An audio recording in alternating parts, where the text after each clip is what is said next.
Cold at the touch, dead in the eyes, no signs of life no more. I put your love under the knife. Leave me to die here all alone. No signs of life no more, no. A crying dove may never fly.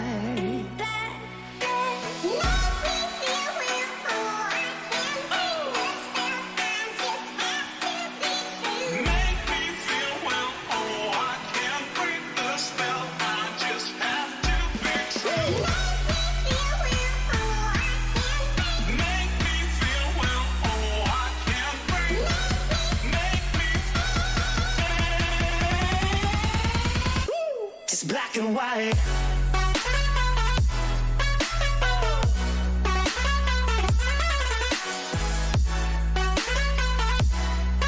Yeah.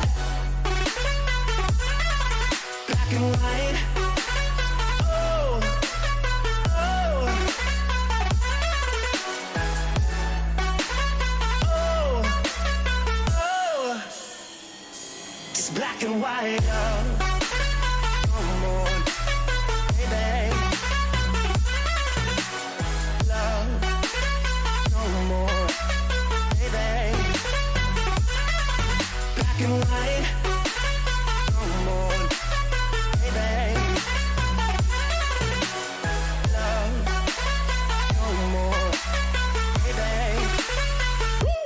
Black and white, just let me go. It's only right. For all I know, it's only matter. It's calico, it's black and white. White, white, white. Just let me go. It's only right. For all I know, it's only matter. It's calico, it's black and white. White, white, white.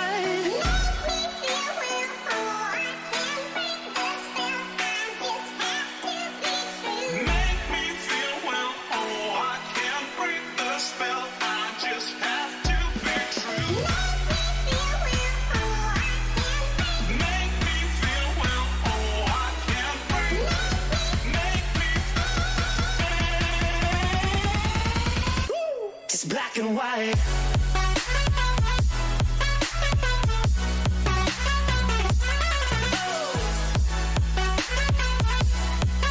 Yeah. Black and white. Oh, oh, oh, oh. Just black and white.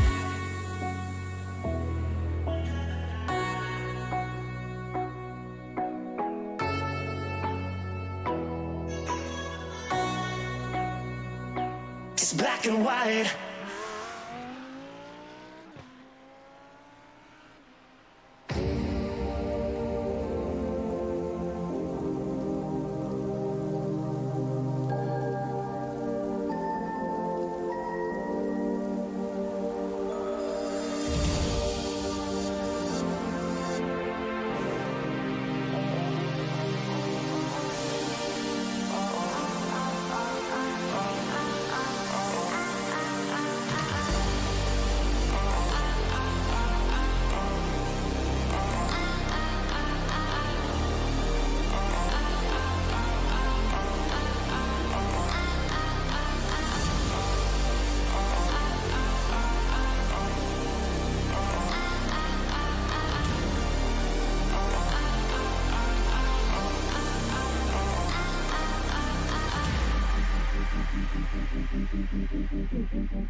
Hello everybody and welcome to Simracersworld TV for the Virtual Belcar Series, the 2021 Season 2. We're at the fourth round of action from the Green Hell. It's the Nürburgring Gesamtstrecke, 24 Stunden, I guess it would be in German, to the best of my German capabilities. We'll be needing those, I think, to pronounce any corner names correctly tonight. That is Markus Gjesdal and myself in the commentary booth, welcoming you all to what is going to be a great night of racing indeed from the world of iRacing. And well, let's kick off in a familiar fashion. Markus, what is your expectations for the return of Belcar here? I think it's pretty easy. We got a full grid almost with the some of the best drivers from the Benelux area, and mixed in several different classes, 4 actually to be precise. And I think it's going to be massive amounts of action throughout this entire 25-kilometer track. Well, I do tend to agree.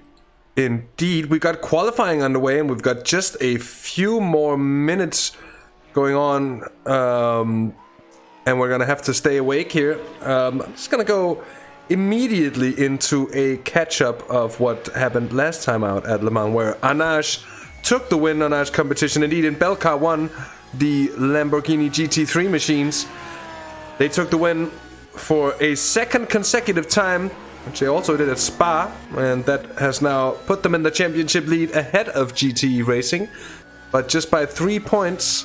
And then Simtag, the Simtag E-Team number 2 car, in third place with 39 points. Totalplan is in fourth with 36, then JWS Motorsports on 35, Valkyrie Esports on 34, so very close there indeed. PSR is 7th on 26 points. Sim District GT3 by BMS Vibe Esports in 8th with 15 points. And then Dynamics MD Design 9th, Flemish Sim Sports White in 10th, and then the rest of the field quite close in together. And on to Markus for the standings in Belcar 2. And it's only 7 cars to cover here, so we'll do the entire field in the second class, which is consisted of the Porsche 911 Cup car, which I also tend to, I would speculate that this is going to be the last race for the Cup car in this league for this year, as we actually have news with the new 992 Cup car coming out already in September, Hasse, sorry. But now we have to have a look at this standings for the BLC 2 class with the 9091 chassis, which is led by the JVS Motorsport team, the red car with 65 points total so far, which is followed closely by the Flemish Sim Sport yellow car and the Vulcan Sim Racing P Cup, which is the top 3 standing of this class. Up to Cup by Dynamics is the 4th place runner, while Sim Formula Europe is in 5th place with ART Sim Racing just behind, and Eagle Racing, which is finishing up the 7th place in the class. Well, indeed, and on to BLC 3 and the GT4 machines, and we'll be having a look at the lead car while we go through it. It is the Data Network Esports, 70 points to their name, a massive haul indeed, after 3 rounds of racing, the 4th out of 6, of course, ending with the 24 hours of Zolder in the month of November. Anyway, it is Data, they're leading Flemish Sim Sports Black on 65 points, and a massive gap to Brab, currently in third, 33 points, but it's very close there, just a single point ahead of B-Sim Racing GT4. Greenleaf Racing is in 5th ahead of Decibet Racing Team, still close behind, followed by RP Motorsport by DP Racing. The mighty Pink Panther Racing there in 8th position ahead of G-Force Experience Team Yellow, RP Motorsports and JJ Motorsports rounding off Belcar 3. With Belcar 4, we have my favorite class of this field, which is the TCR Audi RS LMS car, which is a 4-wheel drive car and used in the touring car championships all across the globe. STCC, VTCCR, or BTCC, you name it, they're there. It's a hugely popular car from race drivers all across the globe, and a commercialized product as well. So if you have enough pocket to get one of these, go into one of your closest Audi dealers and get it ordered. Anyways, We're going to start with the first place in class, which is Sim District TCR Green by BMS Esports, which leads this class with 40 points over the Flemish Sim Sports Red in second. In third, we have QSR Sim Racing Esports, which is just 2 points behind the second place running in class. In fourth, we have Sim District TCR Orange by BMS Esport, followed by Vulcan Sim Racing TCR and CCTS Esports Belcar. Dynamics Racing Blue finishes up the 7th place, while AC Motorsport Esports AM rounds up the 8th. And the last 3 cars is followed by Sim District TCR Red by BMS Esports, B Sim Racing TCR, and Max Challenge.B by DB Sim Racing. Well, indeed, and that is the standings done through and through. With that said, let's see if we can have a look at the drivers that are out on track on their final qualifying laps. Of course, this track and this longest configuration of this track is indeed something very, very special to drive upon here. And Carlos Diego is still early in proceedings on his way around the Nordschleife here as he's coming down towards the foxhole and the huge compression at the end of it for the Adenauer Force section. Tricky, technical indeed. And, well, we hardly even have to mention the skill level needed to push a car to the very limit all the way around here. And it takes a huge amount of practice to get this place underneath your skin in a way that that doesn't really resemble anything else seen in modern motorsports, Marcus. Yeah, and we also have the BOP on the Huracan GT3, which is the top class of this field today. I think it's very interesting to look at the 7th and 8th spot in the overall standings, which is followed by Vince Peters in his 11 car Porsche Cup and the 999 car of Christoph Ross. Those drivers have actually managed to squeeze themselves within the fights of the GT3 cars and have, as well with Ruben van Bullen, because they have a GT3 car between them in 9th. So this is much of a driver's track more than it is of a car track. You can see it very precisely now with Lambos getting overtaken by the GT3 Cup cars, which should be slower than the GT3 Cup cars in general. But the drivers tend to push a little harder probably in these qualifying laps, so we'll see how that tends to play out in the race. Oh yes, indeed.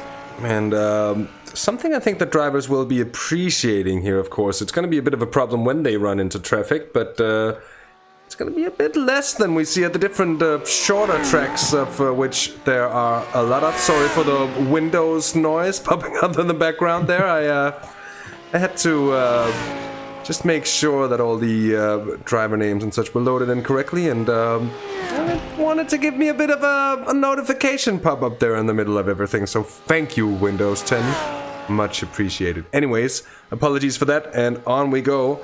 As we're still watching Carlos Dieguez in that Anage competition car. And I'm just going to speak about something because Fabrice Cornelis and the Simtag E-team in the number 2 car, still, of course, joined by Koen Klopman. The double champions of the BLC 1 class when they were racing in the Radicals haven't really been able to find the melody in the Lamborghini so far. They're still in with a shout there. 13 points of the leaders, but something is gonna have to change for them in the end here if they're really gonna make amends for the start of their season here, I think. Also, I think it would be more concerning if you had a Max sound popping up there, Hasse, but thankfully it's using the proper system for this broadcast. I'm really excited to see how this race is going to play out with the GT3 class or the BLC 1 class and the BLC 2 class. I think that could be pretty exciting for the overall standings. It's a little bit like having the slowest hypercars from Le Mans for some of you who watch that, and the fastest LP2 cars, and see how that plays out in the course of 3 hours. And that's a good point indeed. Vince Peters, looking at his front end, I think he's hit something on this lap. Could be a curve as well, actually. That is a good point. That is a good point, but it is going to impede him, I think, and could be... Oh, it's an out lap here, so he's probably just using it as a sort of warm-up here. Yep. Christoph Raas ending a lap here, so let's see what it is going to be for the 999 machine, and Flemish Sim Sports Yellow is going to be an improvement. upon an 8:21.87, and it is indeed 8:21.12 provisional pole position for the Flemish SimSports yellow 999 machine there in BLC2. It's 7th overall as well, which is a very good lap time. He's only a few seconds behind the 6th place GT3 car. Or the Hurricane, I should say. What a sound it is from this Hurricane as well when it comes through the carousel. A huge exhaust pop when it shifts gears. Amazing. It is grand indeed. It is a beast of an engine found in the Audi R8 GT3 as well. Yep, that's right. Exactly the same. Of course, the exhaust piping and such is going to be a bit different because the car is indeed different. But engine-wise, it's the same power plant, and it does wail in the same way as well. And it's a sound that we've been enjoying quite a lot here throughout these races. And we're going to hear it more tonight, screaming past us. It's not that high revving of a V10 if you compare it to Formula 1 engines of old and such, but it's it's still, it has that special harmonics that only a V10 can produce. Or an inline 5, indeed, does give you something of the same. Not quite as rich, but something of the same, indeed. Oh, going into bits here. Yeah, that's well, interesting, to say the least. Thomas Stockmans, I think, just improved upon the fastest lap in BLC3 as well. And to take pole position by what looks to be a rather massive 6 seconds at the moment, ladies and gents. 6 seconds.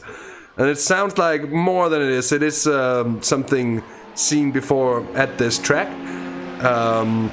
Given the fact that a single lap here basically compared to 5 or more laps at a regular circuit, if you will. Here's Jelle Verstraeten in the Greenleaf Racing McLaren GT4, the 570S GT4, and I think that is Jonathan Poulet, who's put the Valkyrie Esports by Francorchamps Mini Champs into 4th place as well, and we will be seeing the last few cars still out on track. Here is Bram Bellmans in the Brab machine, who I think is now in a BMW.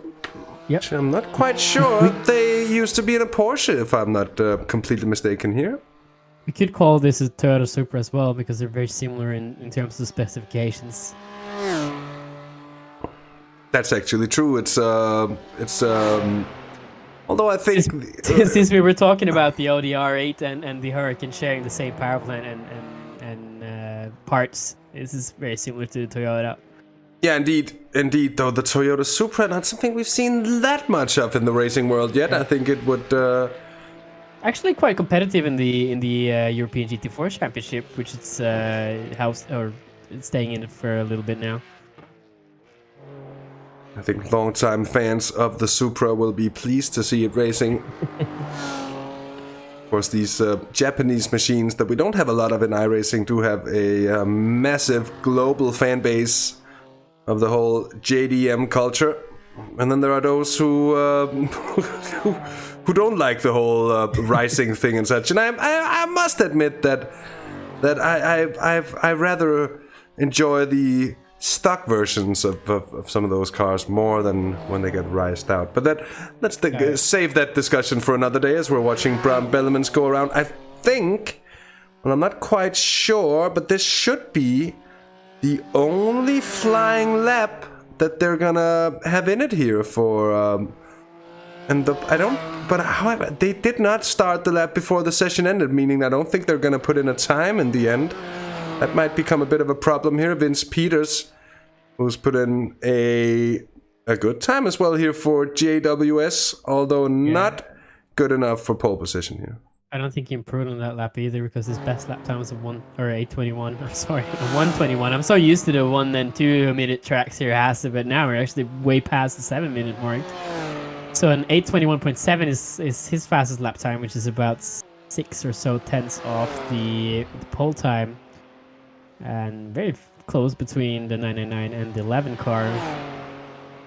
Could be a hugely exciting battle to watch on track when this gets started here. And I wonder, it's been quite a few months now since the last time we did a Belcar race here, and do you remember what it's like for these cars when they get graded up on the track? Is it grade by class, or is this the overall standing which will count for the start of the race? I believe they're going to grade them by class, so we aren't going to see malplaced or misplaced cars that didn't qualify from only the BLC 1 or 2 at the back of the grid. But it doesn't take a lot of chaos for everything to be mixed in together as well, and usually that leads me on to the fact that usually here at the Nordschleife, the opening lap or 2, even 3 sometimes, and mind you that's half an hour of racing almost, can be very, very hectic. Things does tend to spread out quicker as well, simply because that skill just means more at the Nürburgring. You can make more of being skilled, and a skilled driver can pull out a bigger advantage than you'd be able to pretty much anywhere else. One of the things that these drivers has an advantage is that rain hasn't actually been implemented in the simulator yet, which is going to be totally out of the question then for these drivers. Can be only have to think about one tire compound and only have to think about one weather scenario basically, because the track won't change across the track, which is a huge problem actually in the endurance world when you do one of these races, is that you could start the race from the pit lane and everything could be nice and sunny and dry on track, and then you could get into the other part of the circuit and it would be wet and there would be standing water everywhere, and you'll have these huge crashes like the one you're seeing today in the Formula V series qualifying, if anyone didn't see that, with just coming into a wet track with slicks.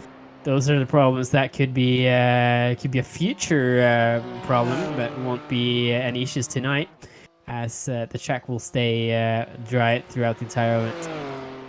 And that's an interesting perspective that is to come in iRacing. It was, well, it's been talked about before, but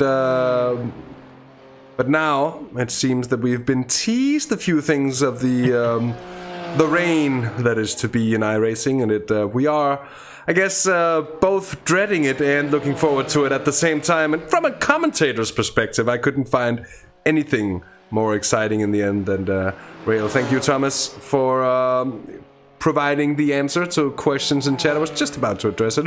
BLC, the GT3s, GT4s, getting all confused here as I think we do have the end of qualifying. BLC 3, the GT4s are indeed the yellow cars. There it is. And with that said, we should have qualifying results ready and the grid order ready to go through here. And it's Jarno de Houw and Totalplan Racing on pole position by almost a second. A healthy margin ahead of Carlos Diegues, who's been so strong with our Arnage competition in the 2 rounds that they have been in so far. Fabrice Cornelis for Simtag, E-Team number 2.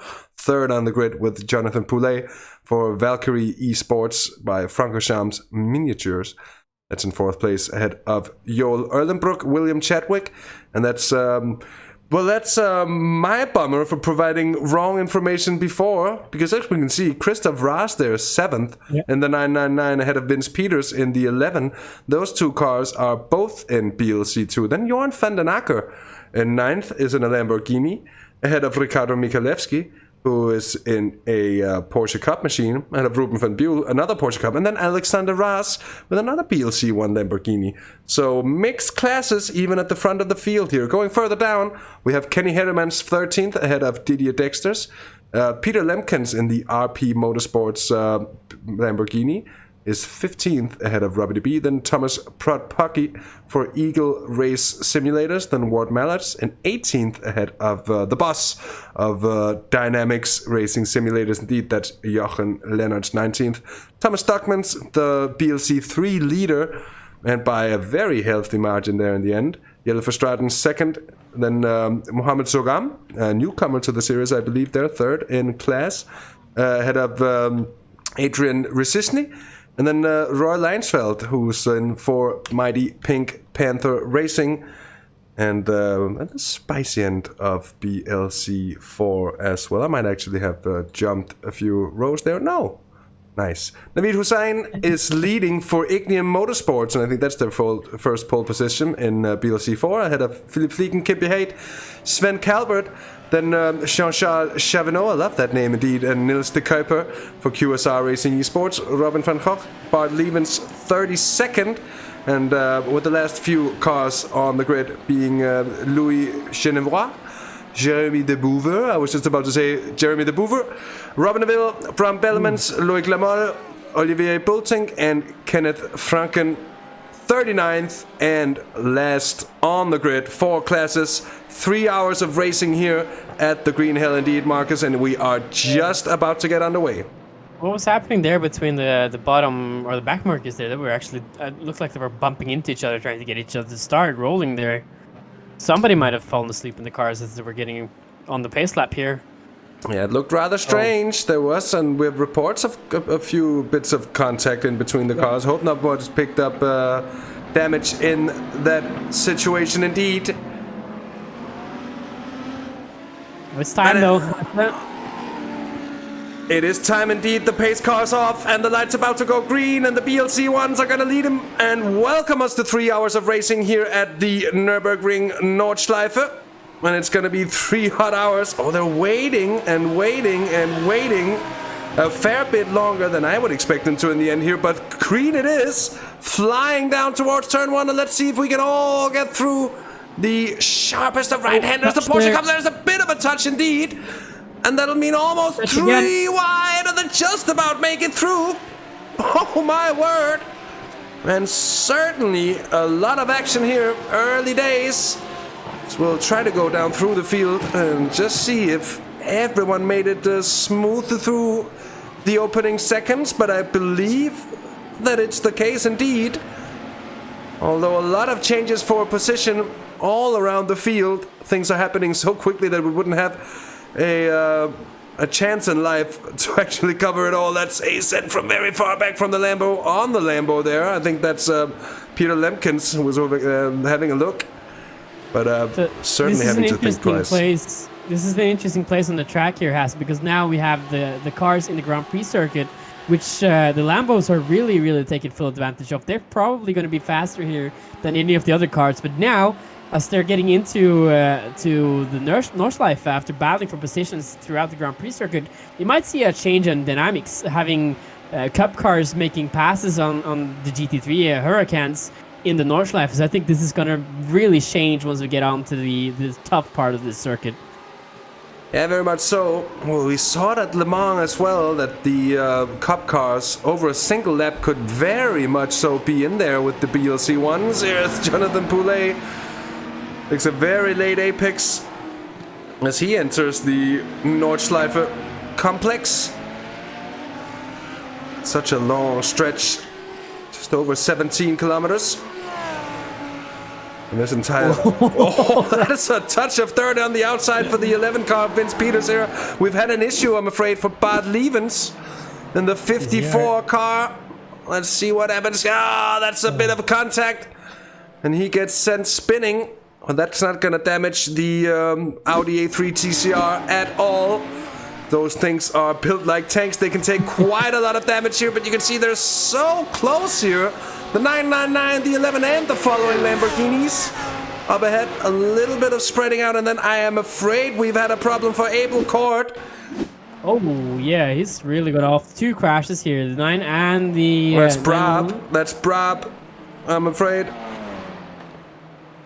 So let's see just what happened here. This is the 9 car coming into the opening stages of Nordschleife, and he's just lost it on the braking. Yeah, cold tires. This is I was just gonna say this is a problem with iRacing or in general racing. Honestly, it's when you start a race, you don't have tires or brakes to optimal temperature, and the same thing goes for iRacing. It's been molded accurately enough to you have to take that into account. Look at the 11 as well, has huge pace.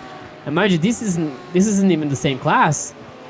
We're getting the pass here from the 667 and then all the way down through Foxter. He's actually got a run on him since he got a worse exit out. But he has to coincide with that position now. The following car, the 5 car, is actually going to start looking at a way to get past 11. Lots of action here already, Hasse. Yeah, Robin DeVille in the number 12 Flemish Simsports Black GT4 Porsche. Moving through on some of the TCRs as well as the classes are slowly but surely getting sorted, and seeing that here Christoph Raas for Flemish, who's in 6th place overall with that 667 now on his tail, and you can see how much quicker the Lamborghini are, especially in these slower sections, under braking. The ABS, of course, hugely assisting, and a significant amount of downforce on the Lamborghini as well, and much more than the 911 Cup car has to play with, that is for certain. But it's true what you said before, and we've seen it before as well, that in a straight line the Lamborghinis are really having a hard time doing anything about the Porsche Cup machines. Yeah, a lot less downforce on the Cup cars than it is on the Lambos, but it's a good point what you were saying. Look at the 999 as well, taking all the exit there, actually on the grass a little bit. Jean-Charles Chavanot doing a little bit of rallycross here, coming into one of the slower corners on the track. Look at this, now we're going to see the pace difference here between the 911 and the Huracan. Mind you, these are not even racing in the same class, even though the Cup car has the GT3 in its model name. Also often misconcepted with the actual GT3 RS, is it? Or is it the GT3D? Or something like that. The actual GT3 car by Porsche, which is miles away from this in development. It's a good point as well, because you were talking about the traction control and the ABS for the 991 Cup car, and these cars you can actually get the Cup cars with the assist, the TC and the ABS. But iRacing has chose to model this car as the Super Cup version, which is the one we see in the support races from Formula 1. And since they're the pro or the top spec of the Super Cup races, they don't have any of the aids, which is the traction control, the ABS. So you have to really have control over your braking puts and your throttle inputs in order to maximize the pace of the Cup car, which is a very different, different as well, I guess you could say. It's a very difficult car to adjust to in terms of driving. It's not nearly comparable with the Huracan, which has a mid-engine, which gives it a lot better axle balance from the front and the rear, as the Cup car has the engine literally sitting on top of its rear axle. That's a very good point, that the dynamics between these machines are gonna make them strong at different sections of the track and under different circumstances. Something happening in there behind them, I think. At least that looked like a big old attempt from the 667 to finally make it past. I think Christoph Raas is having his mirrors full of Lamborghini, and I think he's also keeping his cool here. Look at him jump. Double equal radius right-hander, and then to Flansgarten, and another jump. Whoop! Look at that. And the Bella Vesses lifting off the ground here, which is insane to look at. And the pace as well, when you see this. This is virtual, but it looks so fast though. And seeing it in real life is even more impressive, I have to say. But now, I think this is a true test from the Lamborghini coming into the Dödingerhöhe very shortly. Yeah, but I think the slipstream is going to be enough to keep him close all the way down to Tiergarten, where you would imagine him to be able to utilize the superior braking of the Lamborghini to get the pass done at some point. Oh, it's got a good exit here. Yeah. And again, that's one of the situations where it's just the downforce on the Lamborghini just gives it that edge. Yeah, he's actually not able to close in. He's losing ground to the 11, which is catching up to him coming to the end of this straightaway. The 11's going to go for it, I think. Yeah, there we go. Vince Peters. It's going to go straight past here. Oh, my word. Underneath the Bilstein Bridge. They kink to the right. Side by side they are. And if the 667 can stay there and break... Oh, he's lifting off there. That might be a wise move, indeed. As I think a lot of action down here as well. Look at here's Davy Souffliers in the middle of it all. Almost 3 wide, and the Porsche's wanting to get involved in this as well. 2 wide up ahead. That's Robbie DB and Peter Lemkins is off. Oh, they're going to crash there.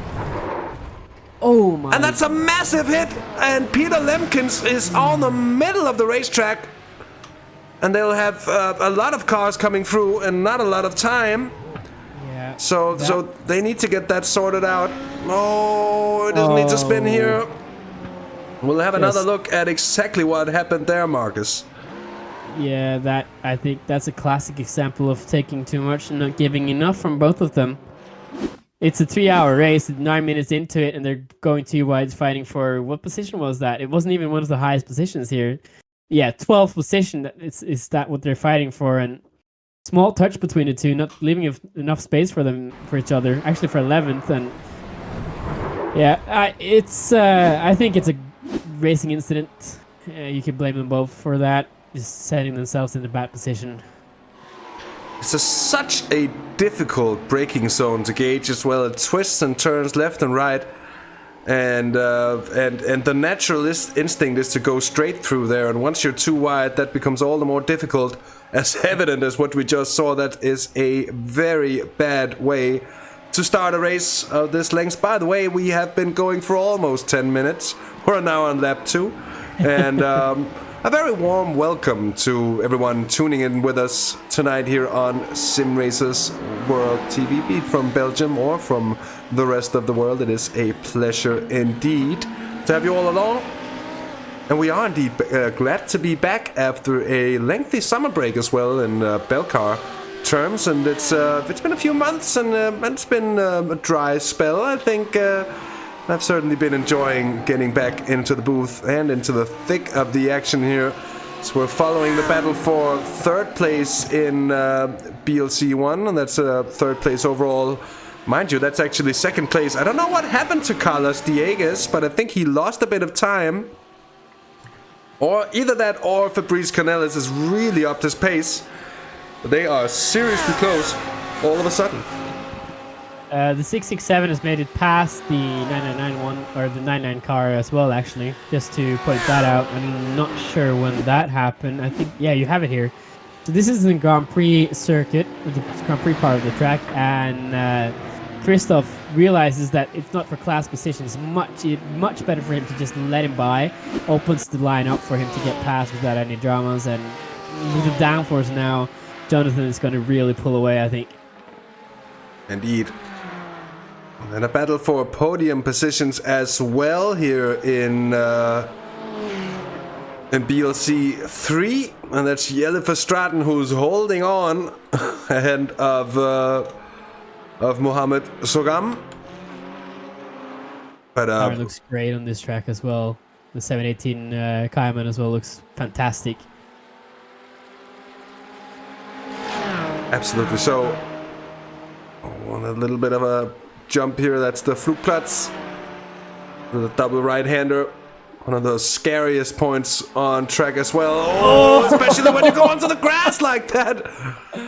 That's Sogam, and that was a bit of a moment. It's called the Green Hell for a reason, Hasse. Bram van Uyften invites us all to join the Belcar drinking game. And with every incident, you take a sip of beer. And people joining now take 3 already. I'm afraid I don't have any beer, Marcus. You have alcohol-free beer. That's not gonna have the desired effect that Bram is looking for, I'm afraid. There's always placebo. And they are indeed switching positions. Now let's see if I can just... Because there's been quite a lot of stuff happening, actually. And let's just see if we can... bring up a few replays. Here is Dieguez, and that's underneath the Bilstein Bridge, it seems. And the pass before that was a little bit more risky. Seems Dieguez has gotten a bad exit up the hill here from Bergwerk. So indeed, there has been a few changes for position, the 2 in between, and there might be another one very shortly indeed. Because the reigning champ, Fabrice Cornelis, right on the tail of Carlos Dieguez. He's going to move towards what becomes the inside for Mutkurve, which is basically what you want to have. And I think that's going to be it. Fabrice Cornelis up into 2nd place again. I wonder what's going to happen when we catch back markers here for the top class, Hasse. I think that's going to be absolutely terrifying for these guys. Yeah, indeed. So the first class they're going to have to catch is the TCR. I think I'm going to have a look at the leaderboard here. Yeah, so the slowest car on track right now, or the last car, is the GT4, which I'm not sure has... Yeah, he's 34 seconds back, so he's not going to be lapped in a while. And then it is the TCR field, which is still staying strong with all their cars without any huge dramas. And also a good point there from Oscar saying that people are taking a lot of risks here in this 3-hour race. It's a 3-hour event, yes, but on the other side, I do understand that you have to take risks a little bit and position yourself early in the race to where your pace is at. Then again, it's give and take a little bit as well. So.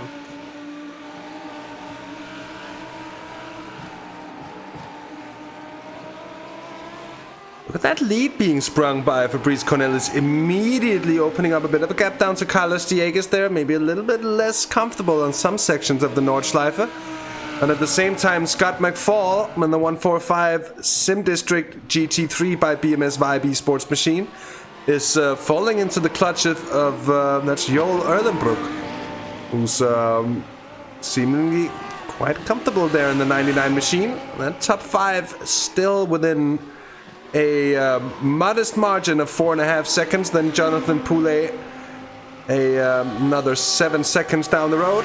Who let the dogs out? Stella is indeed in the house. I think Stella is reacting to Oscar's comment about people taking risks. And yep. I think basically she's worried and telling people to be careful. It's a 3-hour-long race. Use your minds, people. I would actually say I didn't even let the dog in. The door is actually closed and the dog is behind the door. But that's true, wouldn't it? It's sort of become a staple hold of me and of this series by now as well, indeed. Having a bit of dog interfering now and then. I do apologize, should anyone find it annoying. But I do also appreciate the fact that I haven't heard that opinion from anyone yet, and it seems everyone's in line with that. Stella is indeed the cutest dog around, and she's a bit loud, but she's she's a fine one indeed. Anyways, back to the racing, because yet again we've seen this happen before, and now it's happening again. There was a bit of a squeeze there. Holy moly! Under the Bilstein Bridge, they almost made a bit of intimate contact. The two cars there. And speaking of taking risks, no love lost whatsoever there between Simtag, the number 2 machine, and Arnage Competition. Well aware, I think, both of them, that this is indeed going to be the championship fight. And out ahead, Jarno de Houw for Total Plan Racing is very much in a position to take advantage of it. I'm just gonna say that I think you could count as Stella being your production staple. Everyone hears Stella, and I know it's you that's producing the coverage, and it's a bit like Pharrell Williams with his 3 beats in the start of his songs. If you wanna go through that route.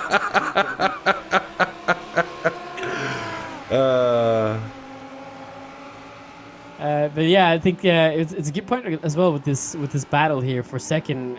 It's a lot more calculated. I feel like watching this. It looked like Carlos knew that he has to make something work to get past Fabrice here, but as well just to calculate it without having to cause a major incident, because these could be lots of points now if they end up in the wall somewhere. That is a very good point indeed. And we're looking at the battle for 5th place in BLC 2. And the battle for 15th place overall. Ooh, we have a crash as well. Olivier Bultnik. Or I think it's yeah, it's Bultink. Polish. Or am I completely off here? He's been off the track, and then we have a replay of that. It's a TCR. Yes, indeed. Oh, and he's just understeered off the track and hasn't hit anything. Oh, the curb. Yep. You said that a bit too soon there, Marcus. Yep. I say you usually don't touch the grass in Schwalbenschwanz without hitting something.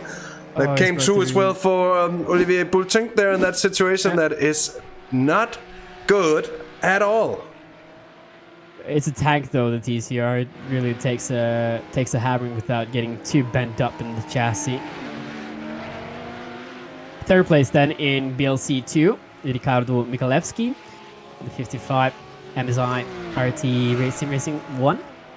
And he's challenged by Kenny Hermans in the number 1 car, which is actually sitting in 8th place. Gained 2 spots since the start of this race here, Kenny, which is on the climb now, trying to get past these BLC2 cars, which is coincided by Christoph Raas and Vince Peters in 1st and 2nd.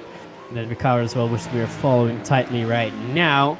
And 4th place in this class is actually a position back. I'm not sure if you're going to see him now. Right out of the picture, Ruben van Boel, which is also followed by a Hurricane, which is a little bit like it's like going to the zoo with a parent. You know, you're running around by yourself, but you have your parents following tightly after, which is the Hurricane in this scenario. Indeed. It seems it's hard to get rid of them. They're constantly there. And the same situation for these two. Fabrice Cornelis, Carlos Diegues, Scott McFall there to pick up anything that should be left for scraps. The same you could say about the GT racing machine of Joel Erlenbrook. And I just gotta mention, Hendrik, that yes, that is true. And I think to a certain extent, in some ways, do get a bit loud sometimes as well. But it's all a part of the game. It's all a part of the excitement it brings, and it's something I'm glad to have in the end, because I think I've had quite a lot less fun if I didn't get excited about this. In fact, if I didn't get excited about this, why would I be doing it in the first place? That is a good question. Right. I was just thinking about this machine before the ART Sim Racing 1. Not a livery that I recall seeing before. It might have been a slightly different one before, but this iteration of it looks beautiful indeed. I gotta say, one of the best looking Porsche Cup cars, in my opinion at least, that we have in the series. I do agree. Love the chrome stripes here, and I'm not sure if Vince Peters want to agree, because he's seeing this chrome stripe 55 closing in ever closer. Well, the Lambo as well is really hanging on there, and it's got the full LED package on as well, which means basically you won't miss it at all, even in daylight. And that's a good point. The endurance lights on the Lamborghini, and some people are... I have to say, it looks absolutely stupid in daylight, but I mean, if you can't see anything with your darkened visor, I guess, sure, why not? Just use it. There's been a bit of passing here, but I think that is due to some of the cars involved in the incident earlier, moving their way through the field. 21. Which we saw crashed in lap 2, wasn't it? Yeah, indeed. That is true indeed. You're still close between Prad Pocky and Ward Mallett. And still in the favor of Sim Formula Europe. And you can see there's been a bit of contact.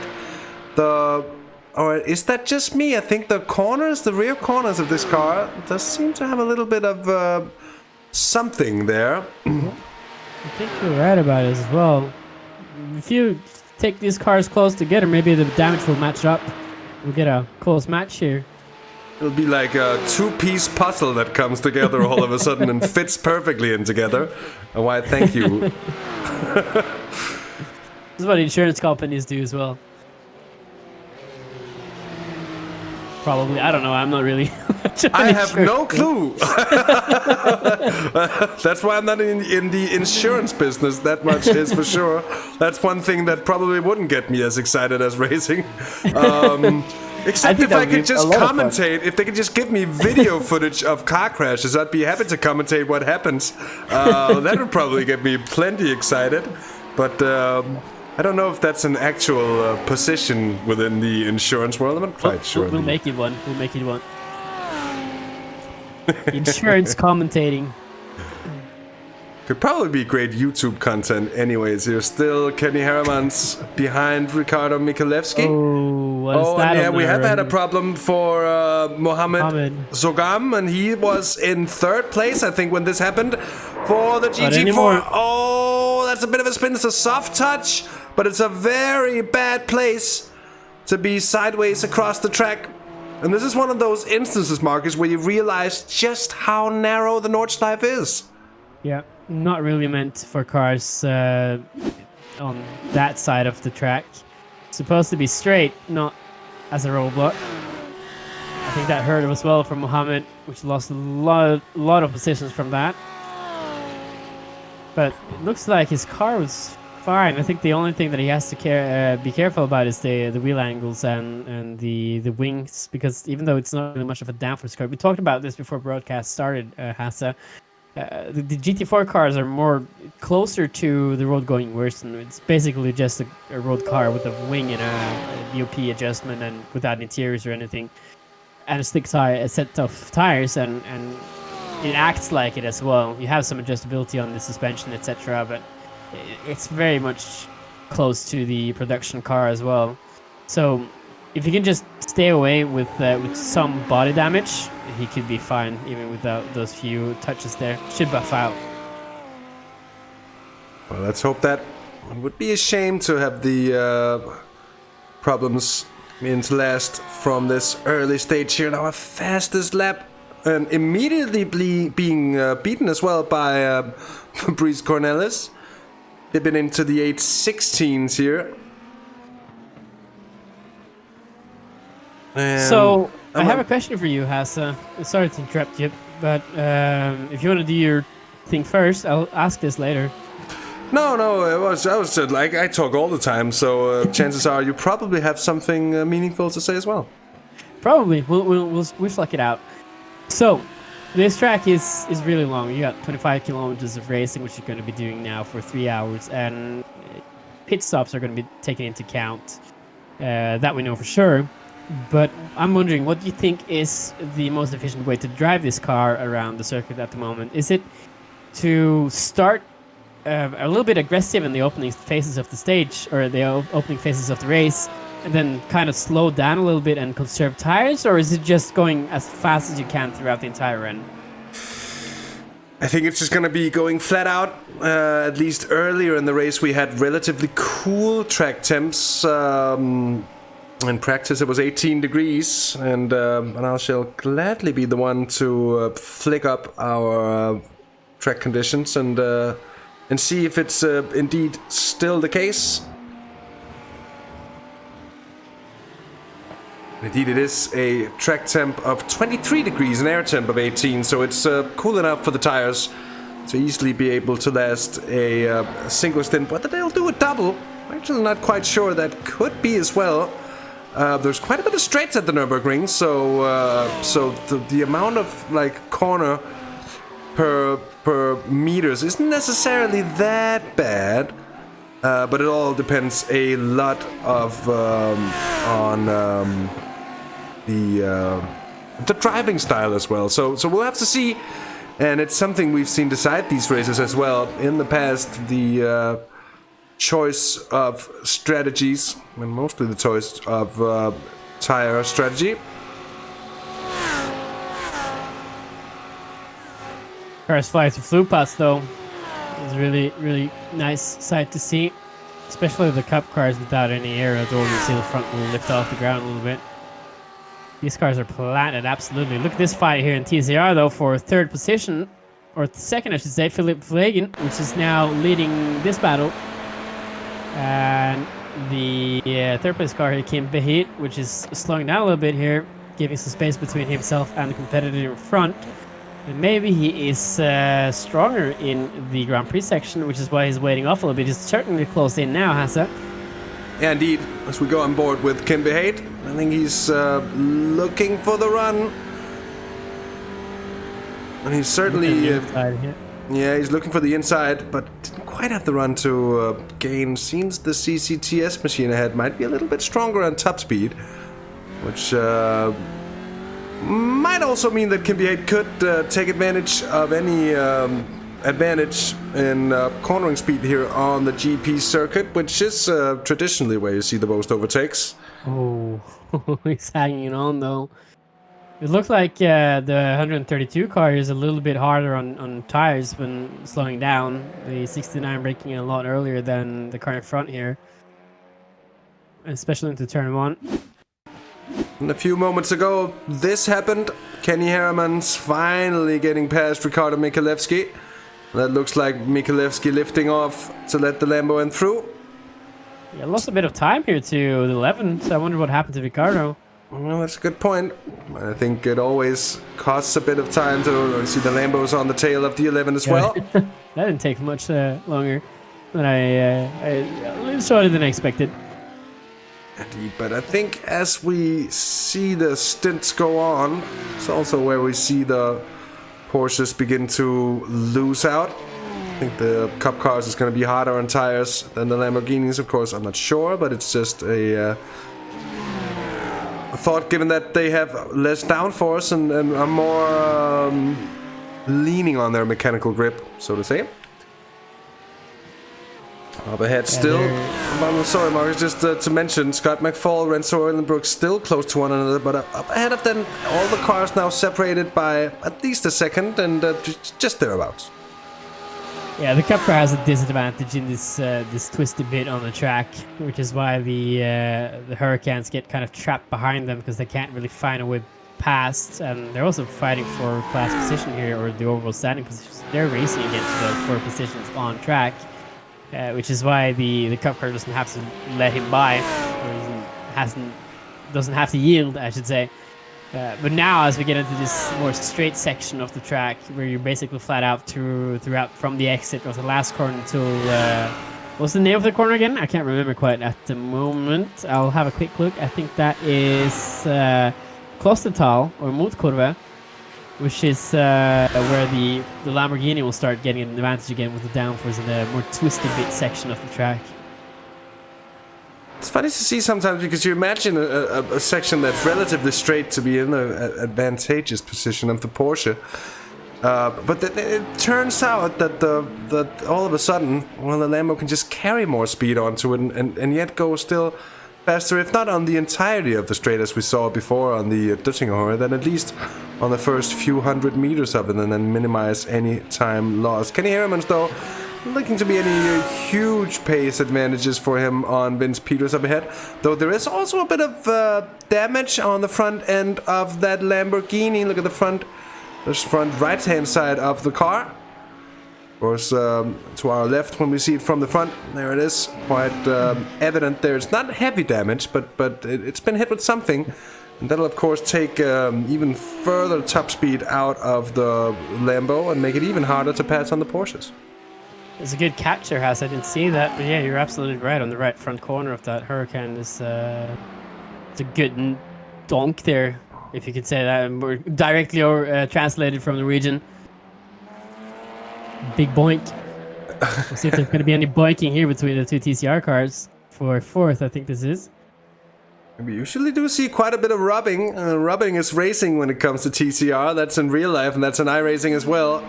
And they can bang doors, but they can also easily lose it. Why? That is actually something that iRacing implemented on one of the recent updates. Well, not the most recent update, but within the last few months, was an improvement of the door-to-door car collision physics. And I say collisions, but I should rather say car touching physics. And which is, yes, we can call it that. We can call it that. That's now a thing. But in turn, it's meant that the drivers now are just able to push each other a little bit harder. And again, as a driver, you might not be clapping in your hands and saying, "Oh, well, that's fantastic." But as a commentator, as a spectator as well, I believe you're gonna be loving that kind of stuff, because it all makes it a little bit better. We've had a problem, I'm afraid, for Louis Genevrois, and that's in the 677 Valkyrie esports machine, losing it and regaining it on the tarmac there. That is an excellent save on the way down to Brunchen, I think that was. And then I'm afraid did he actually lose it afterwards? Let's have a look here. Oh, I'm afraid he did. Oh, and that's major. And that's in Flansgarten. So, I don't know if that was the curse of the commentator or something, but it seemed like he had it under control from the incident before. This one, I'm afraid, not so much. And that is not a good position to be in. I don't think there's been any on. As I say that, Jochen Lennartz has had a problem as well, but that's been all on his own, and he just about manages to stop. And while the time lost is certainly annoying, it's on these races on the Nürburgring, especially when racing for the full 24 hours. You'd much rather just have a bit of a spin, have a bit of a moment, lose the time, but keep the car intact.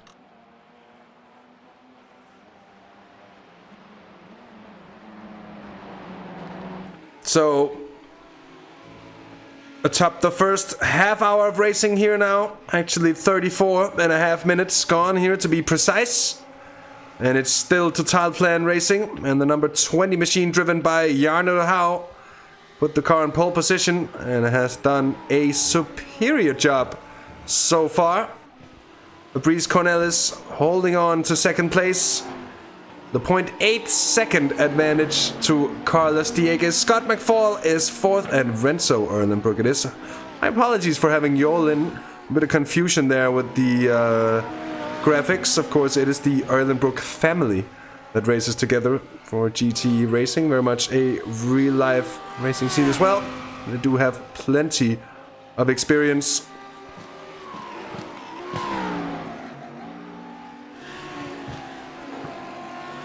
Moving on to BLC 2, by the way, it's Christoph Raas leading, and that just puts me on to the fact that we should probably get the class display up there so we can see what's actually going on.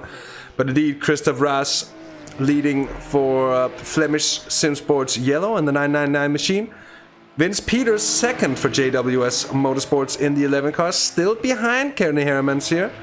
Oh, that was actually the other way around before, so Heremans has actually gone through on Vince Peters. My apologies. And then Ricardo Michalewski in third place in the beautiful ART Sim Racing 1 machine, the 55 car. Ruben van Buell in fourth place in BLC 2 and fifth at the moment, still battling for that fifth place with Thomas Podpocky. It's Ward Mallards for Sim Formula Europe. Thomas Stockmans still leads for the Data Network Esports, that 84 machine. It's been superior so far. Having a good battle with the number 12 car of Flemish Simsports Black, driven by Robin DeVille at the moment. Jelle Verstraeten in third place in class, ahead of Adrian Resisny in the 35 GeForce Experience Esports Blue car. And fifth in that class, the B-Sim Racing GT4 Porsche of Loic Lemal.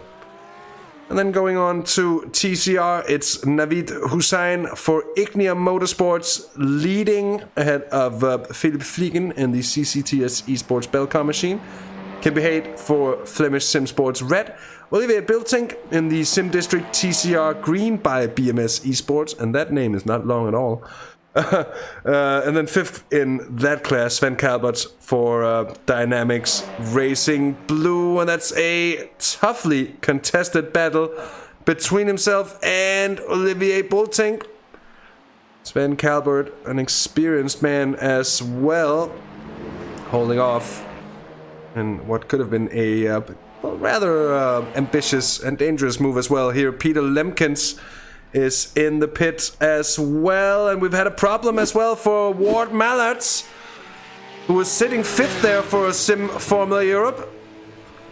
Oh, in the Hatzenbach section, just onto the Nordschleife. Oh, and that might have been a problem as well for the car behind. No, I believe was the number 10 Lamborghini cleanly through there as well. So a change of position there. That battle for fifth place in the Porsche Cup cars, PLC 2.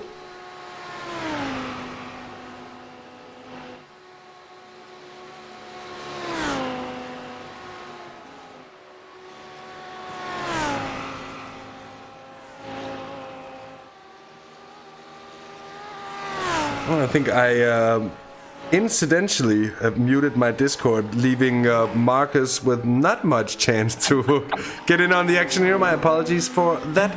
Any technical issues are indeed sorted. And Bram van Eyften asked us about the stint times per class. That's a very good question indeed. We do usually see stint times around 1 hour for BLC 1 and 2. And depends on the fuel cap for BLC 3, because they can run for a long time if not capped. And the same for the BLC 4s in the end.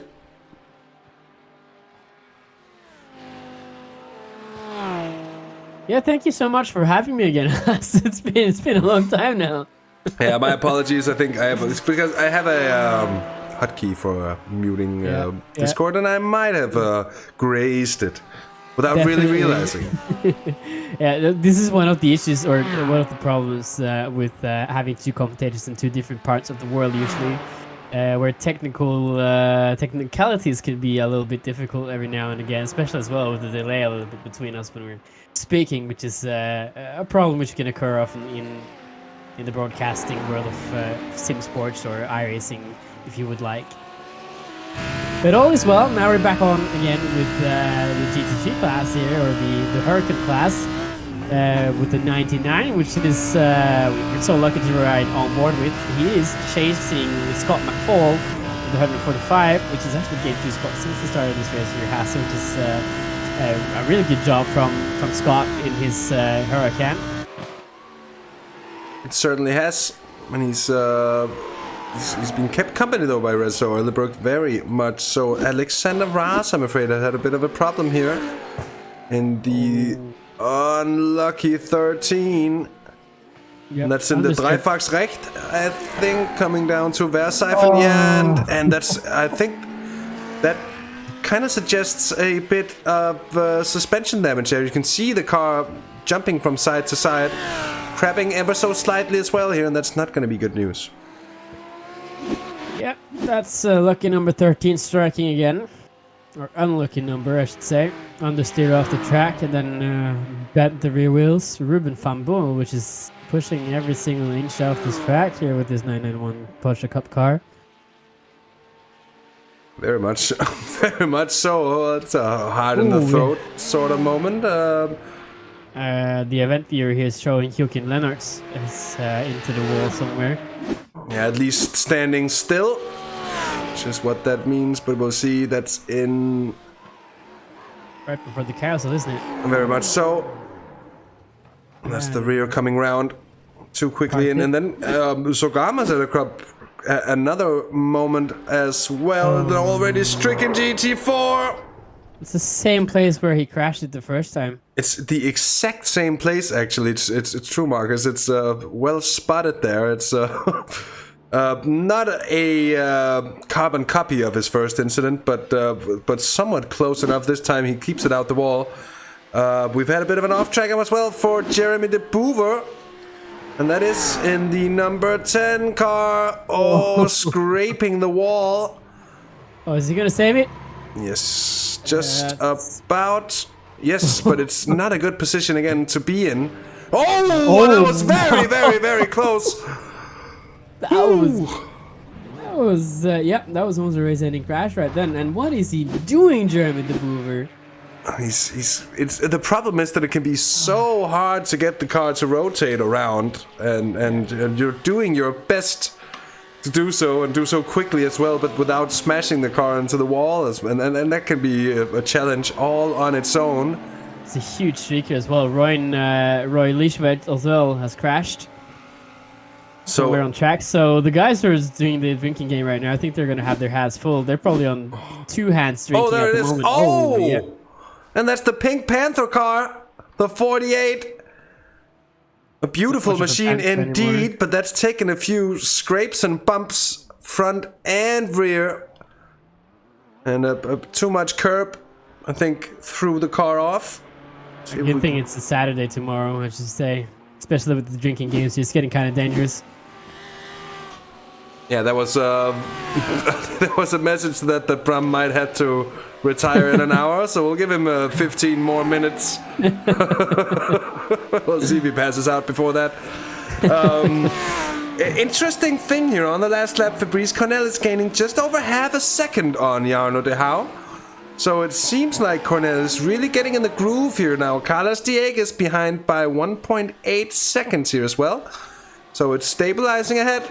But with the situation being that Cornelis is now gaining, at least did on the last lap gain on the leader. Scott McFall, Renzo Erlenbrook still closer than close. But also still, Erlenbrook not seemingly at least able to find his way past. I'm impressed by the lap times they're putting up now as well. Every single lap they're going faster and faster, so they're about a few seconds faster now from the first laps of the race here with lighter cars and actually worn tires as well. Doesn't really take that much into account for the lap times, but the lighter cars is really showing how the pace really drops, or increases I should say, throughout the race. Fabrice Cornell is with the fast lap time now with 8:15.3. So I think he's thoroughly setting the pace right now, chasing down Jarno de Houw for the overall standings and also first place in class. Here's the battle in the first place. Or actually, no, this is Kenny Hermans who's actually catched up to the leader in P-Cup. And look at... Oh! Christoph here's gone off.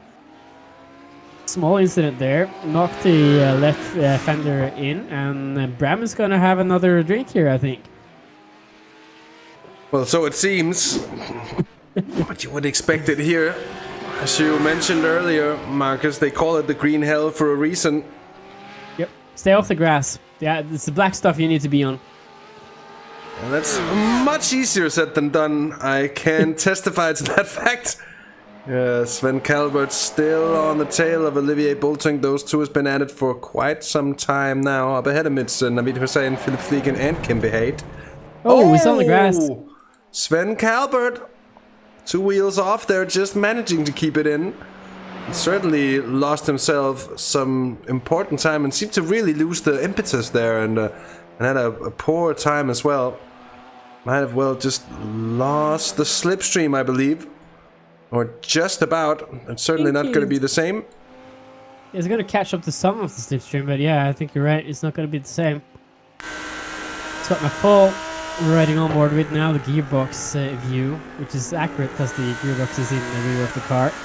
Ooh, the 99 getting a huge run here. I think he's going to try it as well on the outside. Look at this, Hasse. Is this a battle for the ages? This is a place on the track that requires guts, put it like that, to pull off such a move, and Renzo Erlenbrook got squeezed there ever so slightly. You can see how close he is, and this is a feeling of pressure that Scott McFall probably isn't going to be relishing too much in the end here. Looking Erlenbrook. He's really trying to find his way through, but that's just so tough on the Nordschleife, as we've talked about as well.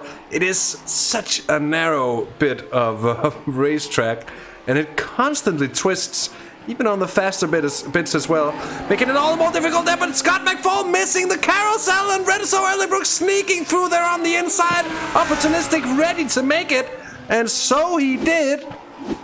And you can see the understeer, the car didn't settle as he come into the carousel, maybe just a slight bit too fast there for Scott McFall, and that's the position lost to the 99 machine.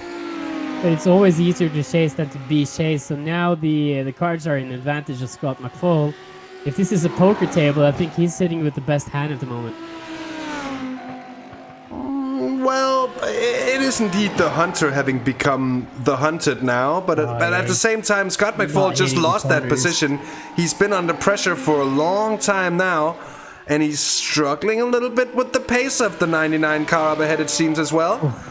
And I think this is the time for Renzo Erlenbrook to take advantage of whatever mental advantage he has right now, having gotten the position, having not made the mistake, and to put that time into it. Away immediately.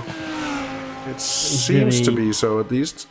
Yeah, so this is not the cards in hand for the 145 car.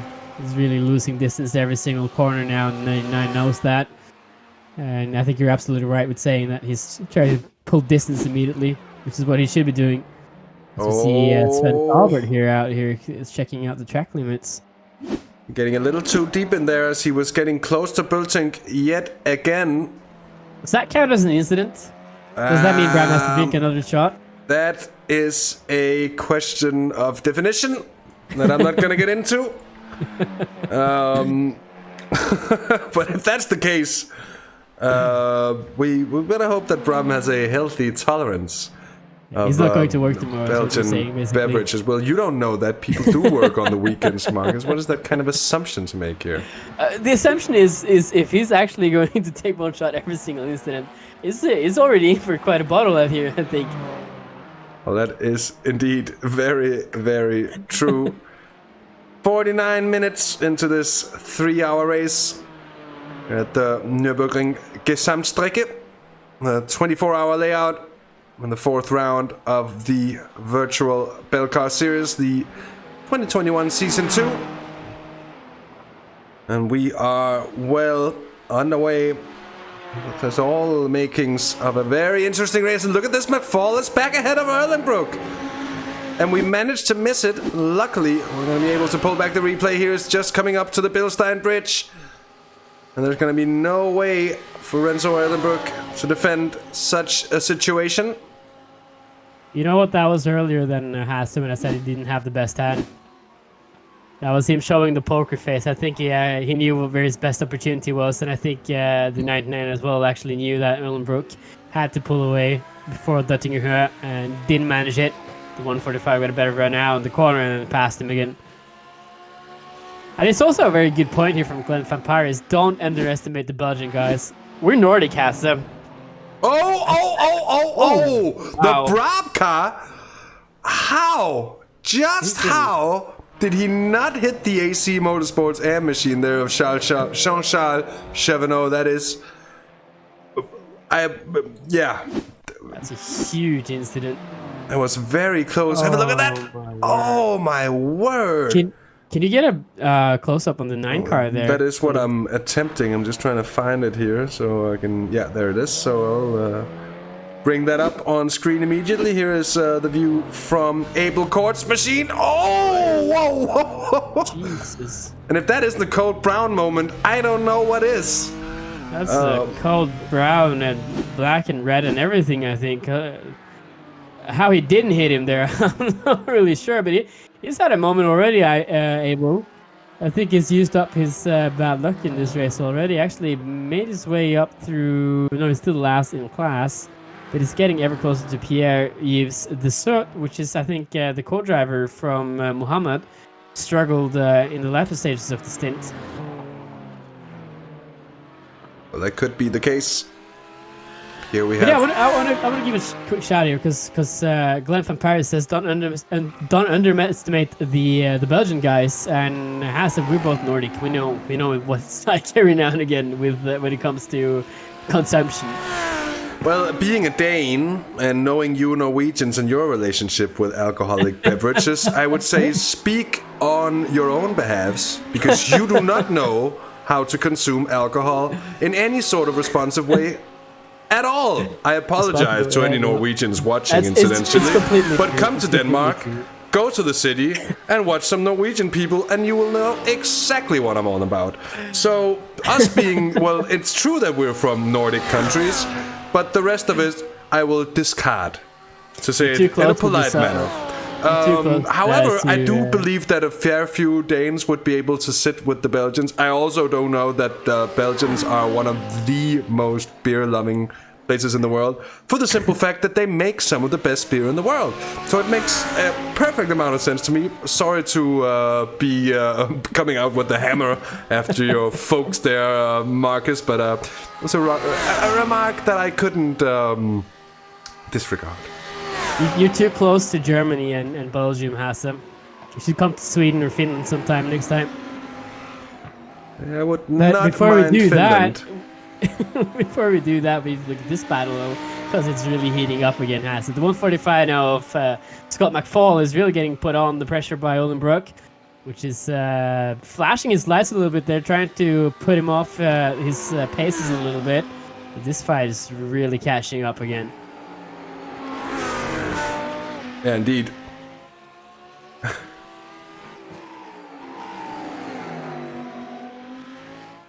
Yeah, Renzo Erlenbrook seems to have a few places here on the Nordschleife where he is very, very strong. And where Scott McFall then in opposition seems to have a few places on track where he can pull away as well here down to Versheifen. And the closest or the slowest place on track basically. I'm excited to see how this is going to end up because now Renzo is going to have the slipstream out of Bergwerk. We'll see how that plays out and coming into the castle. That's where Scott McFall made a mistake in the last lap.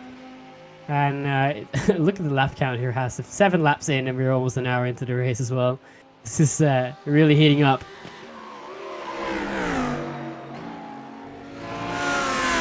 It is heating up, and it's, well, as we expected. It's been hot all the way through certain positions, and then, well, here and there it's been stretching out, and it's been settling as you would expect a race like this. And mind you, we haven't even really gotten to the first round of traffic yet. Now, here is the leading car, Jauna de Hau. That gap, by the way, has further diminished. These cars have pushed into the 14s. Carlos Dieguez has not been able to match the pace set by Jauna de Hau and Fabrice Cornelis right now at the moment. And the gap down to 1.6 seconds between the two top cars here. I think Fabrice is going to set the pressure now shortly. I'm excited to see what happens when they get the co-drivers in. Yeah, we'll see how the second the drivers go. We know at least that that Koen Klopman is very, very strong. And usually Fabrice and Koen very close to one another on level. And the same we've seen from the NR's competition boys, that over the course of the race, usually they have been very, very difficult to deal with. Ignium Motorsports asks if we can have a class timing board, and to be fair and honest, I've actually been trying to do that very thing. It used to be simple in SDK, and now they've changed how you do it, and I haven't figured out yet. So all of a sudden, it'll dawn upon me. I'll do my best to get it to you, because indeed, to also acknowledge the fact that it is a lot easier to keep a hold of the standings throughout the classes if we split them up. So it's duly noted, and we'll be working on it. And with that said, have a look at this here, Renzo Erlenbrook. Yeah, it's still... We've had a crash, though, with Kenneth Franken in the TCR class, by the looks of it. On the state off the track, which is an incident we've seen a lot with the TCR cars, honestly. It does. Small touch. It does lie in the nature of the TCR machines that it is just a machine so prone to understeer. If you push too hard, that's how the car's going to react. There's in certain situations, of course, you can produce liftoff oversteer, and you can actually use that to steer the machine and get it to rotate as well. And that's what the very fast drivers seem to master indeed. But in those situations where it just plows along, if you're coming too quickly somewhere, there isn't really anything you can do about it. If it's critical enough, you're going to go off, you're going to slide off, and you're probably going to hit something as well. Bringing us back to the fact that it's, of course, nice for these drivers that the TCR is such well built. Oh, that was very close to the grass as well there for Renzo Erlenbrook. But he got a very, very good run as well. And Scott McFall could be a sitting duck up ahead. Gaining. Might be an attempt into the Grand Prix circuit. We'll see now if you want to take a huge risk coming into the more technical part. He's showing himself on the right side. Oh, is he going to try it? Oh, lifting up there a little bit. I think he's going to stay put in this position and try into the Grand Prix circuit here, Hasse. Yeah, but that's why we've seen McFall being able to stay close as well. If Renzo Erlenbrook can get a good run here, though, That might be an attempt worthy into turn 1, but here it is into the pits. So a pit stop round happening. All the BLC1 machines coming in here.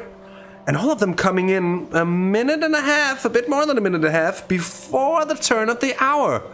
Which, in turn, might just mean that these cars, if they don't make their fuel saving all the way towards the end of the race, they might have to make a splash and dash at the end here. Yeah, I think tactics are really getting into play right now here. Someone's taking tires, probably. Someone is just doing fuel. I think the first car here, the 20 car, is on new tires now as well. Looks like the car is off on the jacks. So we got one taker for tires in the first stint, and we'll see how that plays out if anyone wants to follow put on that. He's off the jacks and ready to go. There he goes. So that's the leader off.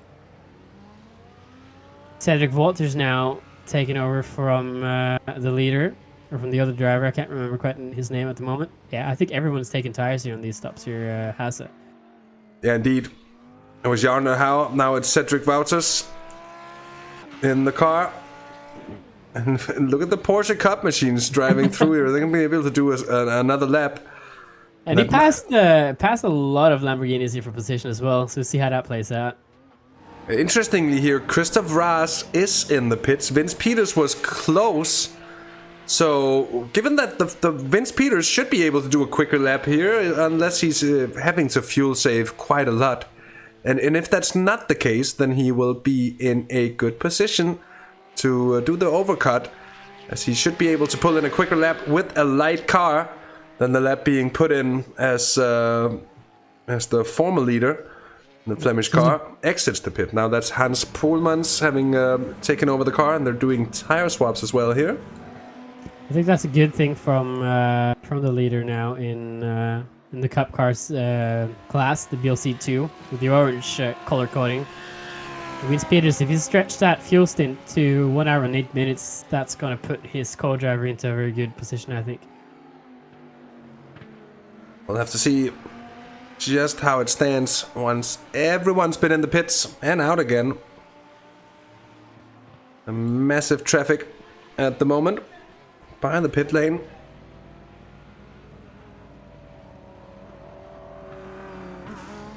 Not so mixed now as it was in the start here, I have to say. So Colin Klopman, who's got in and changed cars, is now in second place. It's quite a big distance from Vince Peters. I don't think he's going to get held up by him at all coming in the race. John Brins in the TCR. Same incident as you've seen with all TCR cars so far in this race. Oof. So that's a huge incident, actually. He's got a huge damage on his TCR. I think that's going to set them back on repairs a little bit for sure. Oh, this is a name we know from the BMW series, Hasse. Greg Franks. Yeah, not only from the BMW series, but Greg Franks, a driver seemingly here, there, and everywhere, at least in terms of what we cover here on Simracersworld TV, because he also takes part in the SRW NASCAR series. Yep.